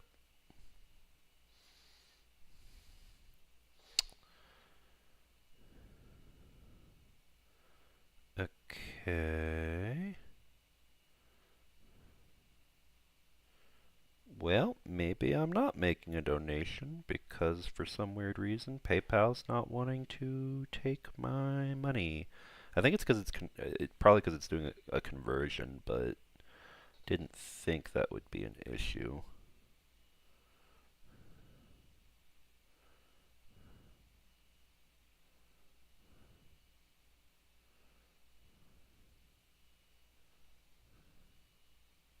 Oh, oh, maybe, maybe, and there we go. Let's double check that it went through. Oh, he just posted today? Good.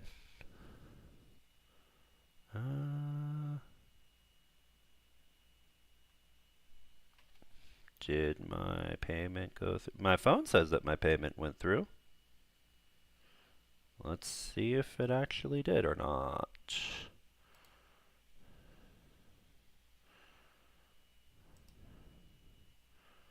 There it goes. Yep. Victory T. Okay, there we go. Finally, finally. Okay. Anonymous donation, victory to Ukraine.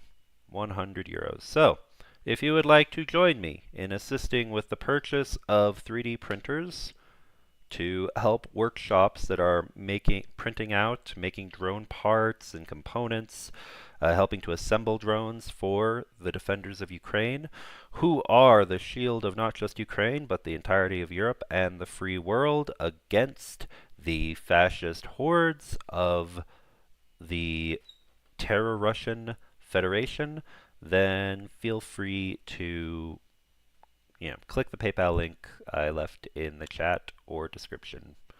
All right, that's basically it.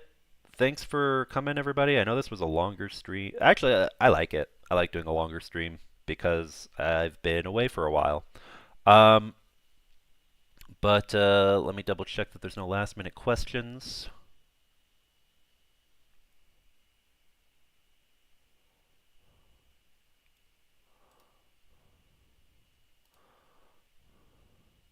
Oh, here it is. It wasn't me. Is asking, will I be at the shows tonight? What? I almost lost track. Actually, I did lose track of time. What time are the shills starting today? Let me see. Let's see, let's see. I do have one other thing. This is one of doing the stream today, getting back on track with streams is one of two big projects I've got going today. So this is one done. The other one, oh, good. Yeah, I still have a few hours before they. I might pop in. Yeah, I don't know if I will be able to stay for the whole thing, but I'll probably pop on for at least an hour or so. Um. Oh, hey. Oh, hey. Yeah, it looks like there's gonna be quite a few people. Slavi's also got it set up on her channel. Go check out Slavi's channel, everybody. She has been doing a great job, working hard, being very professional. Her channel impresses me. So, yeah, actually, as you know what, let me go ahead and put a link to both of those real fast before we close the stream. Here's the shills. To answer your question, yeah, I'll pop on for a little bit on the shills today. Um, Come on, laptop.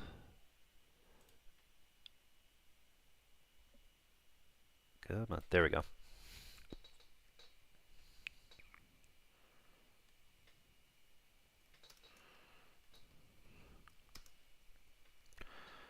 Alright, so there's a link to the stream later today with the shills from their channel. And then here's another link to the same stream, which Slavi will be doing from her channel. And honestly, I probably should start streaming from mine again whenever I'm able to pop into the shills. Maybe I'll start doing that. But for today, I think I'll just pop in since I won't be able to stay for the whole thing anyway. All right. Thanks, everybody. Really appreciate you all being here. Thanks for continuing to support Ukraine. And yeah, please consider making donations to the radios for Taiwan, the 3D printers for the drone workshops, or directly to the 110th Mechanized Brigade so they can acquire whatever equipment they need. I mean, it's for FPV drones. We've bought a few other things like anti-drone guns and other equipment with funds, but it's 110 FPV drones for the 110th Mechanized Brigade. So pretty much, yeah, if you make a donation directly to them with our link, with the Monobank link, then it's going to get more drones into their hands. Drones save lives. Drones do recon missions. They do attack missions and take out enemy soldiers. They assist with clearing obstacles, mapping terrain. Honestly, they're just an invaluable resource, and they go really fast because this is a really intense war. So the more drones they have, the better. All right, and pop that off. Put that back up. All right. Thanks, everybody. I'll see you in a few hours with the shills, and next week right here. All right. Later.